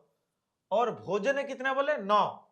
भोजन में जो 9 बोले हैं इसमें एक्स्ट्रा माने कुर्मी का, ये एग्जाम में बार बार आता है। एक्स्ट्रा माने क्या, कुर्मी का। और क्या माने ना, और क्या माने, कुलथी का, इसको याद रख लो। भोजन कुर्मी का और कुलथी का माने, ठीक है।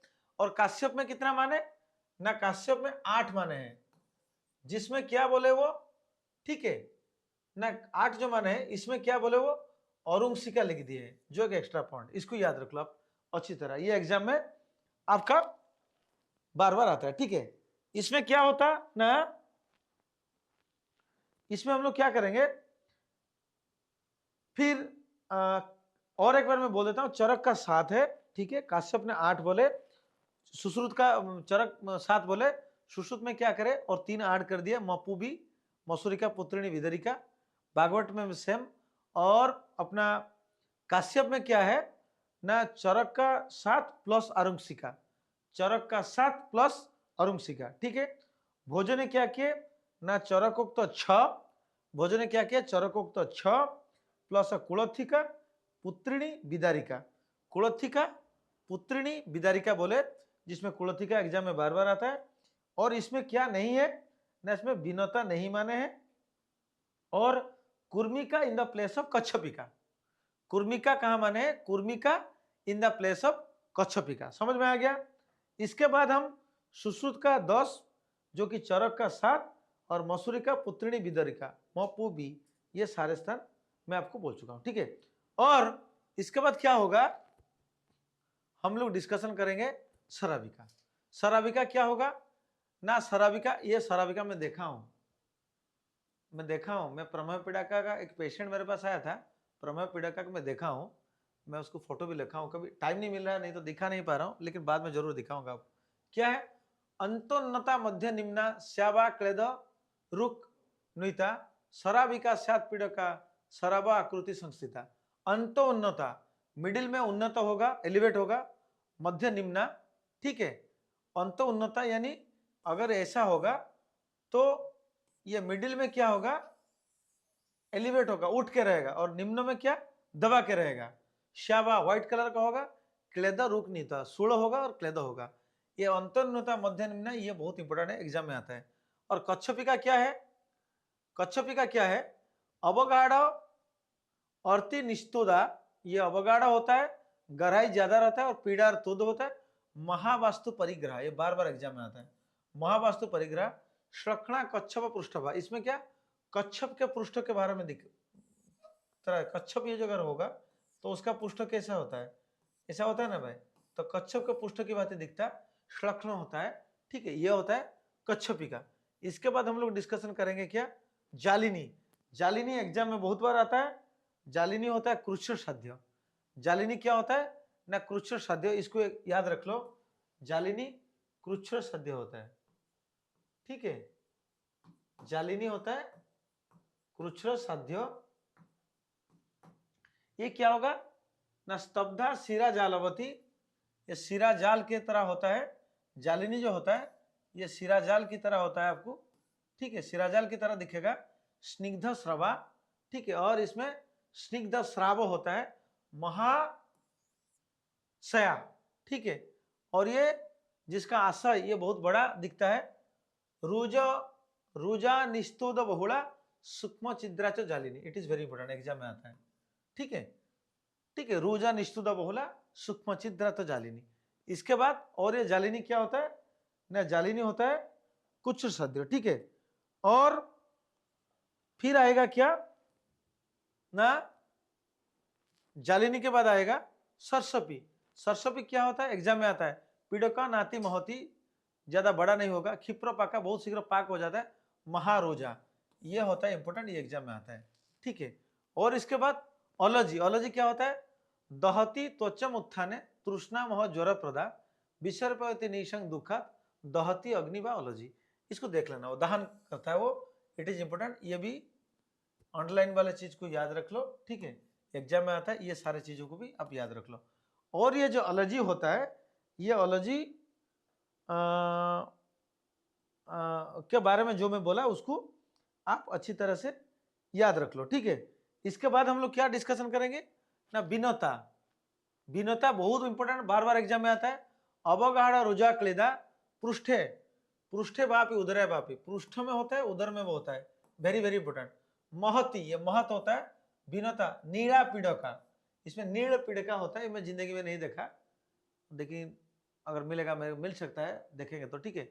तो इसमें विनोता नाम का एक लड़की है जिसका नील, नीला मतलब ब्लू, ब्लू कलर का ड्रेस है, ब्लू ड्रेस पहना हुआ है, इसको याद रख लो, ठीक है। विनता नील पीड़का, ठीक है, महती नीला, विनता नील पीड़का। अब लास्ट में हम डिस्कशन करेंगे विद्रधि। विद्रधि क्या होता है ना, विद्रधि द्विविधम आहु बाह्यम आभ्यंतरी जता, ये दो प्रकार का होता है, एक होता है बाह्य और एक होता है अभ्यंतर।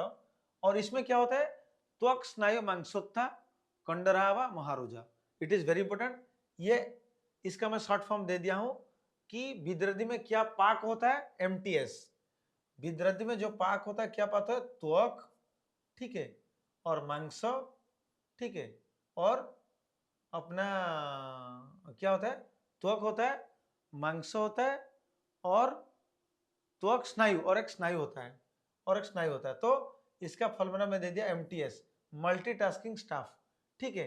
तो विद्रधि में क्या होता है ना, त्वक, मांस और स्नायु, ये पाक होता है, ठीक है। त्वचा मांस का पाक होता है विद्रधि में। और इसमें क्या होता है, महारुज, बहुत दर्द वेदनादायक अपना ये उत्पन्न होता है, क्या उत्पन्न होता है, पीड़ा का उत्पन्न होता है, ठीक है। और ये विद्रधि क्या होता है, अल्प मेदस में वो साध्य होता है, ठीक है, अल्प अगर मेदस होगा तो साध्य होगा।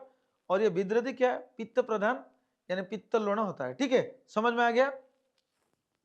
अब हम डिस्कशन करेंगे क्या, भगवान धन्वंतरि ने इसका वर्णन इस प्रकार प्रस्तुत किया है कि त्वक रक्त वेदांशी प्रस्तुत प्रदुष्य प्रदुष्य स्थि समाश्रिता, ये अस्थि को भी डाल दिया, प्रदुष्य स्थि समाश्रिता, ये एक इंपॉर्टेंट पॉइंट, इसको याद रखो, ठीक है। और एक चीज बोले हैं अपना सुश्रुत में, कुष्ठिना विषजुष्टानां पीड़का मधुमेही नाम व्रणा कृष्ण सिद्ध्यंती जैसंग चापी व्रणे व्रणा, ठीक है। तो कुष्ठ में जो व्रण होता है, विष में जो व्रण होता है, पीड़ा का मधुमेह पीड़ा का में जो व्रण होता है, और कृच्छण सिद्ध्यंती, बहुत डिफिकल्टी से वो ठीक होता है, ठीक है। इसको याद रख लो, इट इज वेरी इंपॉर्टेंट, इसको याद रख लो, it is very very very important, ठीक है। अब हम डिस्कशन क्या करेंगे ना, अब हम डिस्कशन करेंगे अपना डायरेक्टली, इसमें एक अंत विद्रधि निदान और संप्राप्ति बोला गया है, इसको थोड़ा देख लो, सारे निदान देख लो, एक इंपॉर्टेंट इधर है, शीत का अन्न, ठीक है, शीत का अन्न विदा ही उष्ण रुक्ष शुष्क अति भोजनात्, ऐसे टाइप का निदान सेवन करने के बाद, और बहुत सारा है चीज आप देख लो, इंपोर्टेंट यही है। कर लेने क्या होगा, कोपित दोष जब शरीर के भीतरी अवयव में जाकर रक्त, वेरी इंपोर्टेंट, और मांस में प्रवेश करते हैं, तब अंदर छिपी हुई अति क्रुशदायक ग्रंथि यानी गांठ पैदा होता हो, तो यही विद्रधि, जो गांठ पैदा होता है उसको हम विद्रधि बोलते हैं। और यही विद्रधि क्या होता है ना, यही विद्रधि उत्पन्न होता है, और यही विद्रधि क्या होता है, हृदय, क्लोम, जकृत, प्लीहा, कुक्षी, ब्रुक, नाभि, दूनवक्षण अथवा बस्ती में ही हो जाती है, और इसमें तीव्र वेदना हो जाती है। ठीक है, तो एक इंपोर्टेंट याद रख लो अपना पहला वाला श्लोक हो ना, दुष्ट, इसमें शीत का अन्न विदाही उष्ण रुक्ष शुष्क अति भोजना, ये शीत का अन्न, ये इंपोर्टेंट रख लो। विरुद्ध अजीर्ण अजीर्ण संक्लिष्ट विषम असात्म्य भोजना, व्यापन्न बहुमध्यत्वात् वेग संधारण समाज, और जिम्मा व्यायाम असयनात् अतिभारात् मैथुनात् अंत शरीर मांसाश्रुक विशस्यन्ति जतमणा तदा संजायते ग्रंथि गंभीरस्थ सुधारण। ये श्लोक थोड़ा अपने जो मैं थोड़ा इधर उधर हो गया, इसको पढ़ लेना अच्छी तरह घर में जाके। हृदय क्लोमी जकृति प्लीहनी खोच ब्रुकयो ताभ्यांग बंखणो अयोर्वापी वस्तु च तीव्र वेदना, ये सारे चीजों में पैदा हो जाता है। ठीक है, तो इसमें क्या होगा ना, ये जो विद्रधि है, ये विद्रधि क्या होगा ना, ऐसे क्या होगा ना, ये सारे निदान को सेवन करने के बाद ये सारे प्लेस में विद्रधि अपना हो जाएगा। तो ये विद्रधि में क्या होगा, निरुक्ति का मैं कुछ डिस्कशन कर लेता हूं, वो अपना बाद में है, 95 श्लोका में है। ये क्या हो ना, दुष्ट रक्त अतिमात्रत्वात् सब शीघ्र विधयते तत शीघ्र विधायत्वात् विद्रधि इति, वेरी इंपोर्टेंट है। इसको विद्रधि क्यों बोला जाता है ना, दूषित रक्त की अधिकता से इस विद्रधि में शीघ्र ही जलन होने लगती है, और शीघ्र विदाय होने के कारण इसको विद्रधि बोलते हैं। It is very important. ठीक है, तो ये विद्रधि में क्या होता है ना, ये चरक जी ने विद्रधि के दो भेद माने हैं, मैंने बाह्य और आभ्यंतर बोल दिया हूं। ठीक है, सुश्रुत ने उसको क्या बोले ना, 6 डिस्कशन किए हैं, और ये जो बाह्य विद्रधि होता है इसका 3 स्थान होता है। ठीक है, ये बाह्य विद्रधि जो होता है इसका 3 स्थान होता है, मैं ऑलरेडी आपको बोल चुका हूं। बाह्य विद्रधि का जो होता है इसका 3 स्थान होता है। क्या क्या होता है, बाह्य विद्रधि का 3 स्थान होता है, 90 श्लोका में ऑलरेडी बोल चुका हूं। त्वक, मांस, स्नायु, ये 3 स्थान होता है बाह्य विद्रधि में। ठीक है, त्वक, मांस और स्नायु। ठीक है, और इसमें क्या होता है, कंडराभा महारुज, इसमें और हमें चीजें बोला, कंडराभा महारुज। ठीक है, इसको याद रख लो, कंडराभा महारुज। ठीक है, समझ में आ गया। तो त्वक, मांस और स्नायु ये जो होता है ये बाह्य विद्रधि में होता है। ठीक है, समझ में आ गया। और कंडराभा महारुज जो होता है इसको भी आप याद रख लो। ठीक है, और इसके बाद आभ्यंतर विद्रधि हम लोग डिस्कशन अगर करेंगे तो उसका 9 स्थान है, मैं ऑलरेडी बोल चुका हूं। आभ्यंतर, ये बाह्य विद्रधि का 3 स्थान हो गया, याद रख लो, त्वक, मांस, त्वक, स्नायु, मांस, और इसमें और एक इंपोर्टेंट था कंडराभा महारुज, इसको याद रख लो। और ये हो गया बाह्य विद्रधि का। ठीक है, और जो आभ्यंतर विद्रधि में बोल रहा हूं, यह आभ्यंतर विद्रधि का कितना स्थान है भाई, यह आभ्यंतर विद्रधि का 9 स्थान है। क्या क्या है, हृदय, बस्ती, नाभि, जकृत, प्लीहा, क्लुम, ब्रुक, कुक्षी और बंक्षण, मैं ऑलरेडी आपको बोल चुका हूं और मैं नहीं बोलने वाला हूं। ठीक है, लेकिन सुश्रुत ने आभ्यंतर विद्रधि में चरक ने कितना बोले, 9 बोले, 9 स्थान बोले। चरक कितना बोले, चरक आभ्यंतर विद्रधि में कितना बोले, 9 स्थान बोले। ठीक है, लेकिन अपना सुश्रुत ने कितना बोले, आभ्यंतर विद्रधि में क्या बोले, 10 बोले, क्योंकि एक्स्ट्रा एक सुश्रुत ने बोले वो है गुदा, सुश्रुत ने एक्स्ट्रा एक बोले वो है गुदा। समझ में आ गया, सुश्रुत ने एक्स्ट्रा एक बोले, क्या बोले भाई, गुदो बोल दिया। ठीक है, ये समझ में आ गया। तो ये सारे चीज हो गया अपना विद्रधि के बारे में, आभ्यंतर और बाह्य विद्रधि के बारे में। तो अब जो विद्रधि है उसका लक्षण हम लोग डिस्कशन करेंगे। ठीक है, तो विद्रधि का लक्षण अब लोग हम डिस्कशन करेंगे। इसमें क्या होगा ना, पहले हम डिस्कशन करेंगे वातज और पित्तज विद्रधि का क्या लक्षण है ना। वातज और पित्तज विद्रधि का लक्षण यह है ना, व्यधच्छेद, भ्रम अनाह, शब्द स्फुरणं, सर्पणे, इसको याद रख लो, इट इज वेरी इंपॉर्टेंट।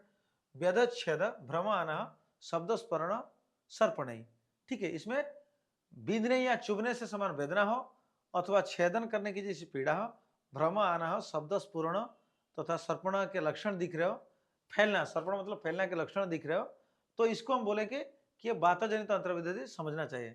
और जिसमें तृष्णा, दाह और मोह ये रह जाएगा तो पित्त का लक्षण आ जाता है। इसमें इंपॉर्टेंट क्या होता है ना, भ्रम आना, इसको थोड़ा याद रख लो, भ्रम आना, इसको थोड़ा याद रख लो, सारे इंपॉर्टेंट है लेकिन भ्रम आना को याद रख लो, ठीक है।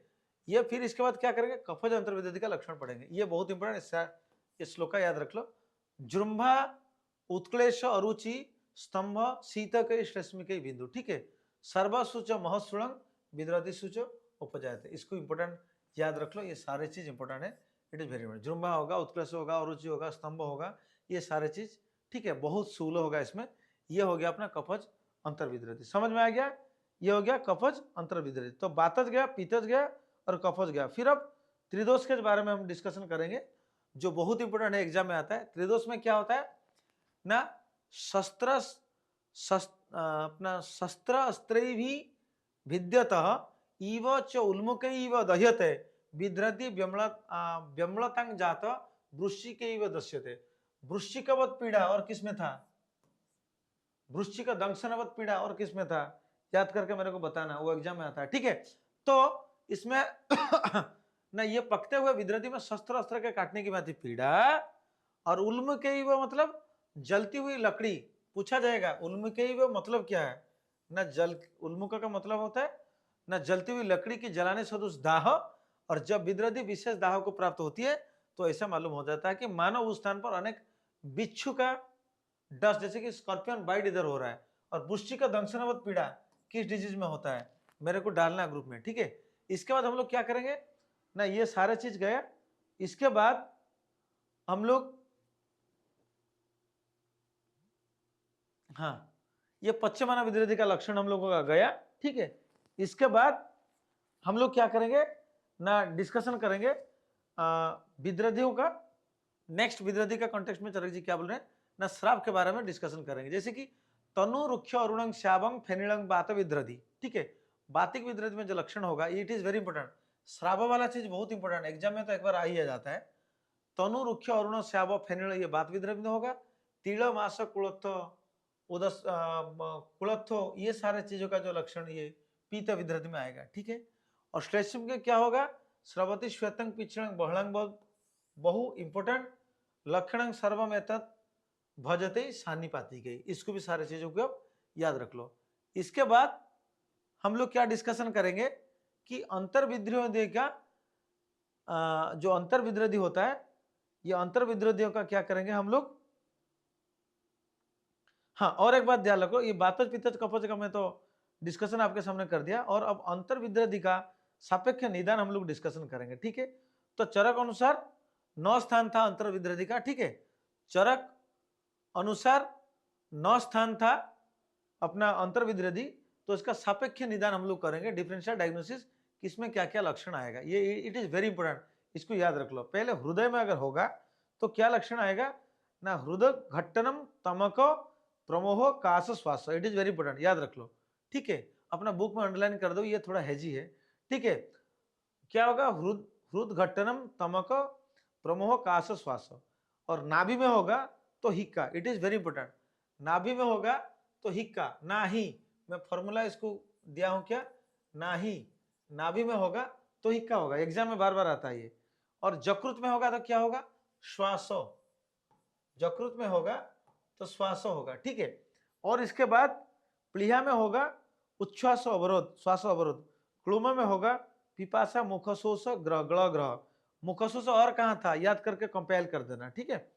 कुखी में होगा तो कुखी पार्श्वांतर स्थूल अंश स्थूल, बंखण में होगा शक्ति साधा, बस्ती में होगा कृच्र पुति मूत्र वर्चस्व, वृक्क में होगा तो पृष्ठ कटिग्रह, इट इज इंपॉर्टेंट, वृक्क वाला भी इंपॉर्टेंट है, पृष्ठ कटिग्रह याद रख लो।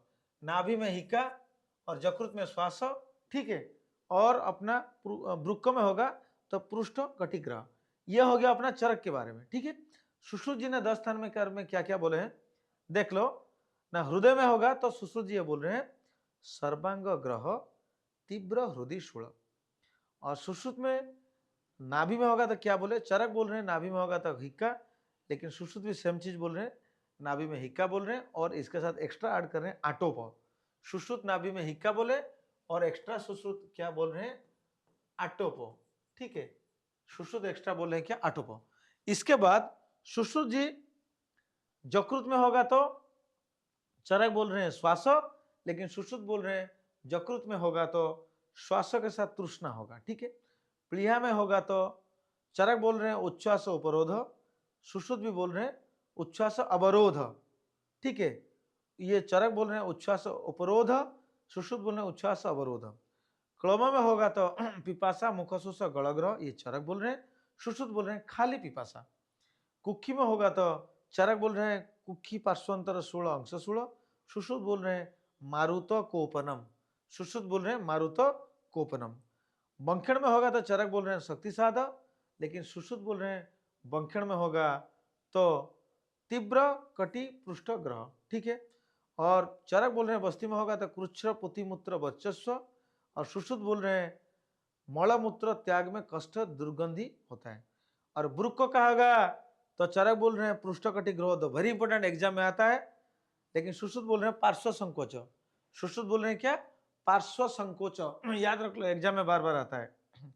और गुदा में होगा तो चरक में कुछ नहीं है, लेकिन सुश्रुत बोल रहे हैं वात निरुद्ध कृच्छ मूत्र अल्प मूत्र होता है, ये सारे चीज होता है। ठीक है, और ये सारे सापेक्षिक निदान हो जाने के बाद अब हम डिस्कशन करेंगे, ये सारे चीज है, मैं ऑलरेडी आपको बोल चुका हूं, उसको जाके देख लेना, ये अपना है। ठीक है, इसके बाद अंतविद्रोधी के श्राव मार्ग हम लोग डिस्कशन करेंगे। पक्का प्रवीर ये क्या है, ऊर्ध्वजासु मुखान श्राव स्रवती, अधोजास्तु गुदान, उभयस्तु नाभिजातु। इसमें क्या होगा ना, विविध श्राव मार्ग, नाभि के ऊपरी भाग में होने वाली विद्रोधी का श्राव मुख मार्ग से। ठीक है, ऊर्ध्वजासु मुखासु श्राव। ठीक है, जो नाभि के ऊपरी भाग में यानी नाभि प्रदेश में उत्पन्न विद्रोधी का श्राव मुख से होगा, ऊपरी भाग से। नाभि के नीचे भाग में होने वाले विद्रोधी का श्राव गुद भाग में, गुद मार्ग से होगा। नाभि के मध्य भाग में विद्रोधी का श्राव मुख तथा गुदा मार्ग में होगा। इसको बढ़िया तरीके से याद रख लो आप।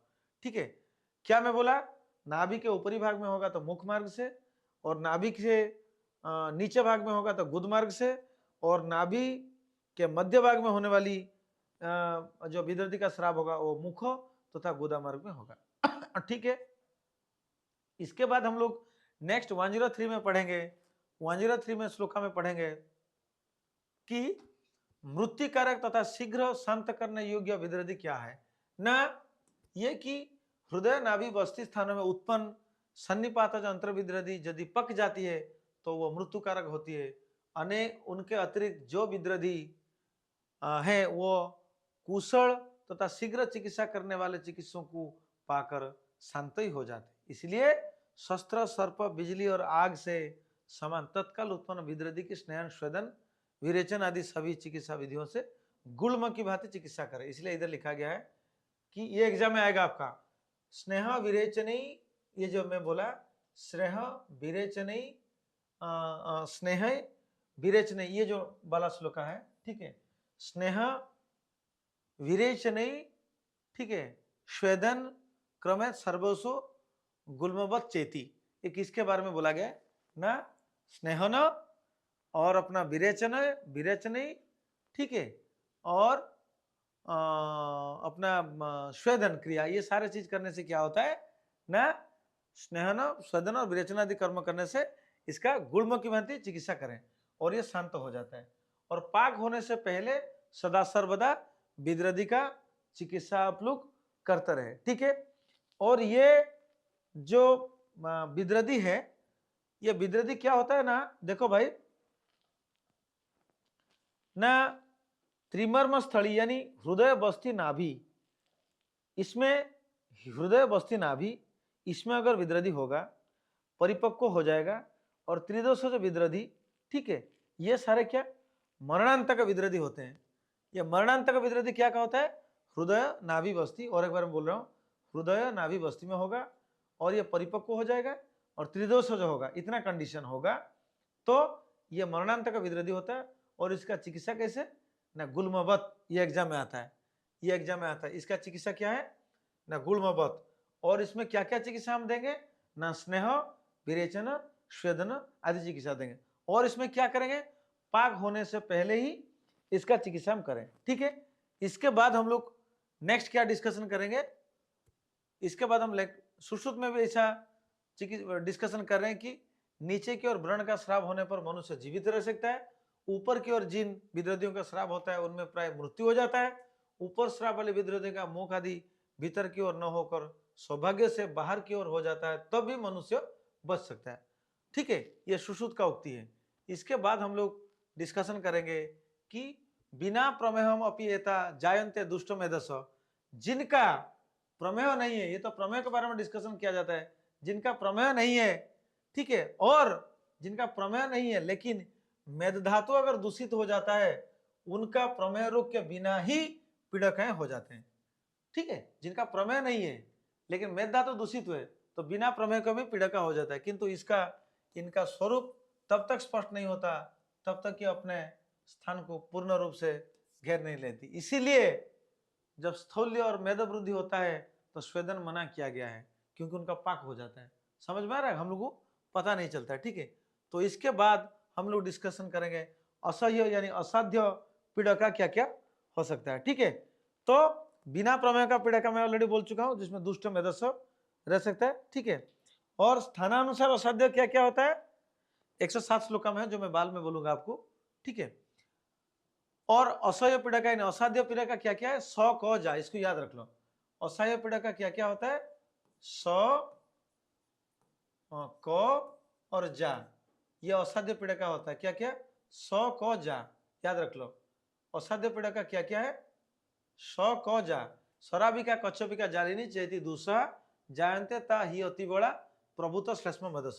ये असह्य क्यों होता है अति बड़ा होता है और प्रभुत श्लेष्म मदस, इसमें श्लेष्म और मेद का ज्यादा प्रभुत्वता रहती है, ठीक है। इसके बाद साध्य पीड़ा का क्या होता है ना सर्षपी च अलर्जी चैव विनता विद्रधि, सर्षपी अलर्जी विनता विद्रधि, ये साध्य पीड़ा का होती है। क्यों होती है क्योंकि पित्त लवण जिदा पित्त रहता है, मैं ऑलरेडी बोल चुका हूं, और अल्प मेदस, इसमें मेद कम रहता है, ठीक है। इसके बाद असाध्य पीड़ा का क्या क्या होता है, ठीक है। जब साध्य आप याद रख लोगे तो जब साध्य आप जब असाध्य पीड़ा का याद रख लोगे तो साध्य रखने की जरूरत नहीं, सकजा याद रख ले हो गया। शराबिका कच्छपिका जालिनी ये 3 असाध्य पीड़का है, बाकी सब साध्य है, ठीक है।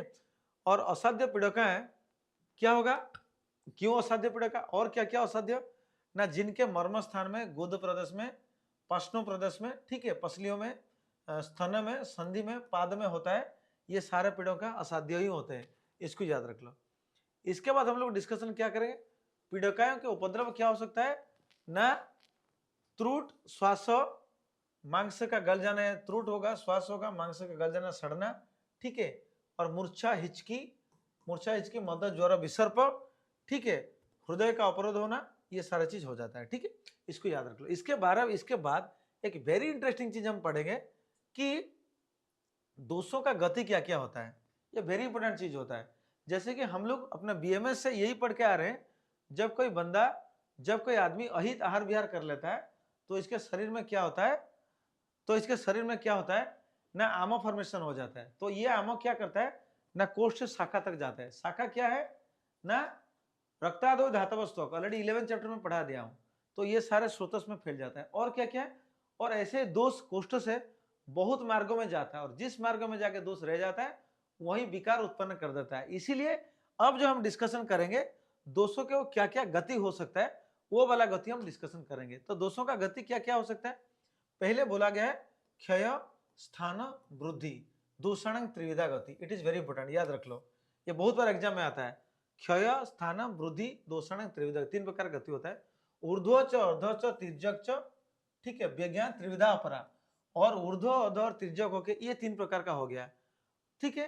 त्रिविधा अपरा, त्रिविधा च अपरा, और त्रिविधा गति क्या क्या दोषों का होता है कोष्ठ शाखा मर्मास्थि संधि, जो ऑलरेडी मैं 11 चैप्टर में पढ़ा लिया हूं। ये 3 प्रकार का गति भी हो सकता है, ठीक है।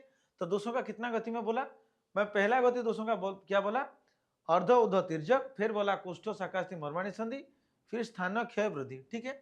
ऊर्ध्व अध तिर्यक में बोला क्षय स्थान वृद्धि बोला, ऊर्ध्व तिजक बोला, फिर मैं कोष्ठ शाखा मर्मार्थी संधि, ये सारे दोष का मैं गति बोला। ये क्यों होता है? क्योंकि जब हम लोग अहित आहार विहार करते हैं तो क्या होता है ना, इसमें ना अग्नि का मंद होके आम फॉर्मेशन हो जाता है।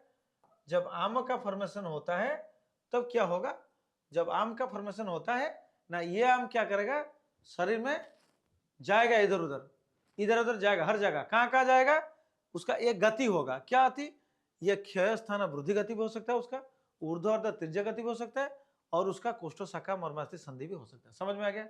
और नेक्स्ट हम अभी डिस्कशन क्या करें, इट इज वाइटल, पंचकर्मा में वही वाला गति होता है, तभी तो हम स्नेहन स्वेदन करके ही दोषों को संशोधन के माध्यम से निकालते हैं, जो मैं ऑलरेडी आपको पढ़ा दिया हूं। ठीक है, तो इसके बारे में क्या होगा ना, दोषों का ऋतु के अनुसार क्या क्या गति होता है ना, चय प्रकोप प्रसमा पिता दिनांक यथाक्रमम भवती एक षट्सु कालसु, मैं ऑलरेडी इसको पढ़ा दिया हूं। जैसे कि पित्त आदि दोषों का क्रम से वर्षा आदि ऋतु में एक एक का चय प्रकोप होता है। जैसे कि ग्रीष्म संचयते वायु प्रावृट काले प्रकोप्यति, प्रावृट में वायु का प्रकोप हो जाता है। वर्षा सूच्यते पित्तंग, वर्षा में संचय हुआ पित्त शरद काले प्रकोप्यति, शरद में प्रकोपित होता है। और हेमंत निचित श्लेष्मा, हेमंत ऋतु में जो कफ का संचय होता है। बसंत कफ रोगाकृति, बसंत में कफ कारक रोग कारक करता है। और मैं एक फॉर्मूला बोला था, मानस चश्मा दोष निवारण करेंगे, उसको देख लेना, याद आ जाएगा। तो ऋतु के अनुसार भी दोषों का गतियां होता है। ठीक है, ये गति नहीं है क्या, ग्रीष्म संचयत वायु, ग्रीष्म में धीरे धीरे गति करके करके संचय हो जाएगा। ग्रीष्म से प्रावुट काल प्रकोप, जब प्रावुट आ जाएगा तो प्रकोप हो जाएगा। हेमंत निश्चित श्लेष्मा, जब हेमंत ऋतु में जब श्लेष्मा धीरे धीरे धीरे गति करके वो संचय होता है, बसंत में क्या होगा, वो सूर्य के किरण पाकर पिघल जाएगा और कफ रोग कर देगा, वही तो गति होता है। ठीक है, समझ में आएगा? इसके बाद हम लोग क्या डिस्कशन करेंगे, दोषों की और दो गतियां, क्या क्या है, गति कालकृता चयसत चयाद्या पुनरुच्यते गतिश्च द्विविधा स्मृत प्राकृतिक वैकृति, ये इंपोर्टेंट है, ये एग्जाम में आता है। प्राकृतिक वैकृति दो गति होता है, वो चय प्रकोप प्रशमन नाम के दोषों की तीन गति है, ये कालकृत होता है। जो कालकृत गति होता है तीन गति होता है, चय प्रकोप प्रशमन, एग्जाम में आता है। चय प्रकोप और प्रशमन नाम की जो तीन गति ये कही गई है वो होगा कालकृत। लेकिन दोषों की जो गति होता है, दोषों की जो दो प्रकार की गतियां देखी जाती है, उसमें दो प्रकार का होता है, एक प्राकृतिक गति, एक विकृत गति होता है। ठीक है, यह होता है दोषों की गति, दोषों की गति के अनुसार प्राकृत और विकृत होता है। इसको अच्छी तरह से आप लोग याद रख लो, दोषों की गति के अनुसार प्राकृत और विकृत होता है। ठीक है, ये द्विविधा गति हो जाती है। ठीक है, इसके बाद हम लोग क्या डिस्कशन करेंगे, इसके बाद हम लोग डिस्कशन करेंगे कि पित्त की गति क्या होता है ना। पित्त की गति ये होता है, पित्तादेव उष्मण पक्तिर नराणाम उपजायते तच्च पित्तंग प्रकोपितंग विकारान कुरुते बहुत, बहुत इंपॉर्टेंट है, याद रख लो इसको, बहुत इंपॉर्टेंट है, याद रख लो। ठीक है, इसका अर्थ क्या होता है ना, प्रकोपित प्रकृतिस्थ पित्त की उष्मा मनुष्य के आहार का पाचन करता है। प्रकृतिस्थ पित्त और अग्नि के बारे में जो कंफ्यूजन हुआ था, और एक बार बोलता, प्रकृतिस्थ पित्त की उष्मा मनुष्य के आहार का पाचन करता है, जो पाचक पित्त है, और वही पित्त प्रकोपित जब हो जाता है तो अनेक पित्तज विकारों को उत्पन्न कर देता है। समझ में आ गया? और कफ की गति क्या, प्रकृतस्थो बलंग श्लेष्मा, अगर वो श्लेष्मा प्राकृत होगा तो ये बलकारक होता है, और विकृतस्थो मलोच्यते, और विकृत हो जाएगा तो मल होगा। शौच एवं, इसी को ही, ठीक है, प्राकृतिक प्राकृतिक और प्राकृत कफ को ओजस बोलते हैं, इट इज वेरी इंपॉर्टेंट। स्मृत काय स पापम उपदिश्यते, और विकृत कफ को पाप यानी रोग बोलते हैं, it is also very important, इसको अच्छी तरह से तब याद रख लो। ठीक है, इसके बाद क्या होगा, बातों की गतियां, बात का क्या गति होगा ना, सर्वाही चेष्टा बातें न स्वप्राणो प्राणिना स्मृत, वेरी इंपॉर्टेंट। प्राणो प्राणिना स्मृत के बारे में बहुत जगह मैं बोल चुका हूं ऑलरेडी, इसको भी ऐड कर लो उसमें। ठीक है, ये प्राण प्राणिना प्राण होता है, तनैव रोगा जायन्ते तेन च उपलब्ध, अगर इसका विकृति होगा गति में तो अपना रोगोपजायते, जैसे कि मैं बोल रहा हूं ना, वायु सारा शरीर में वायु का गति होता है, कहीं भी रुक जाते हैं, मधुमेह में बोला वायु का मार्ग अवरोध हो जाएगा तो मधुमेह हो जाता है, इसी टाइप का डिजीज होता है। ठीक है, और इसके बाद हम लोग डिस्कशन करेंगे स्थिर आयु की कामना करने वाला क्या करेगा, नित्य नित्य सन्निहित मित्र समीक्ष आत्मना आत्मवान नित्यं युक्त परिचरेत परिचरति। ठीक है, छिन्नम आयुर परिचरेत इच्छन आयुर अन्यतरम, इसका मतलब है स्थिर आयु की कामना करने वाले जितेंद्रिय तथा धीर पुरुष को चाहिए कि वह सदैव अपने को शत्रुओं से घिरा हुआ समझकर उचित आहार विहार से अपना परिचर्या करे। It is very important. इसके साथ मैं और एक चीज बोल देता हूं कि अपना क्रिया शरीर में दोषों की गतियां 9 मानी जाती हैं, आशय अपकर्ष दोषों की गतियां 10 होती हैं। ठीक है, क्रिया शरीर के दोषों की गतियां 9 है, आशय अपकर्ष दोषों की गतियां 10 होते हैं। ठीक है, मैं सारे चीज आप लोगों को बोल दिया, इसमें और डाउट होने की कुछ भी चीज नहीं है। तो अब हम 17 चैप्टर को कंप्लीट कर दिया, थोड़ा लंबा चैप्टर था, और hope you have understood everything and I hope that you will read at home. आज जाके घर में सारी चीज पढ़ना और मार्क कर देना, इसको पढ़ के रहना। It is very important chapter, ये सारे चैप्टर को पढ़ लेना। और मधुमेह का जो कॉन्सेप्ट में बोला, वो कॉन्सेप्ट को अच्छी तरह पढ़ लो। और जिन लोगों ने एग्जाम नहीं दिया है, I am requesting to appear exam. भाई पैसा दिए हो, मतलब पाठ पढ़ो, एग्जाम दो, तभी आपका स्टेटस पता चलेगा। ठीक है, तो यही हो गया। फिर कल हम 18 चैप्टर शुरू करने वाले हैं। ठीक है, थैंक यू सो मच। आपको जाके अच्छी तरह उसको पढ़ लो।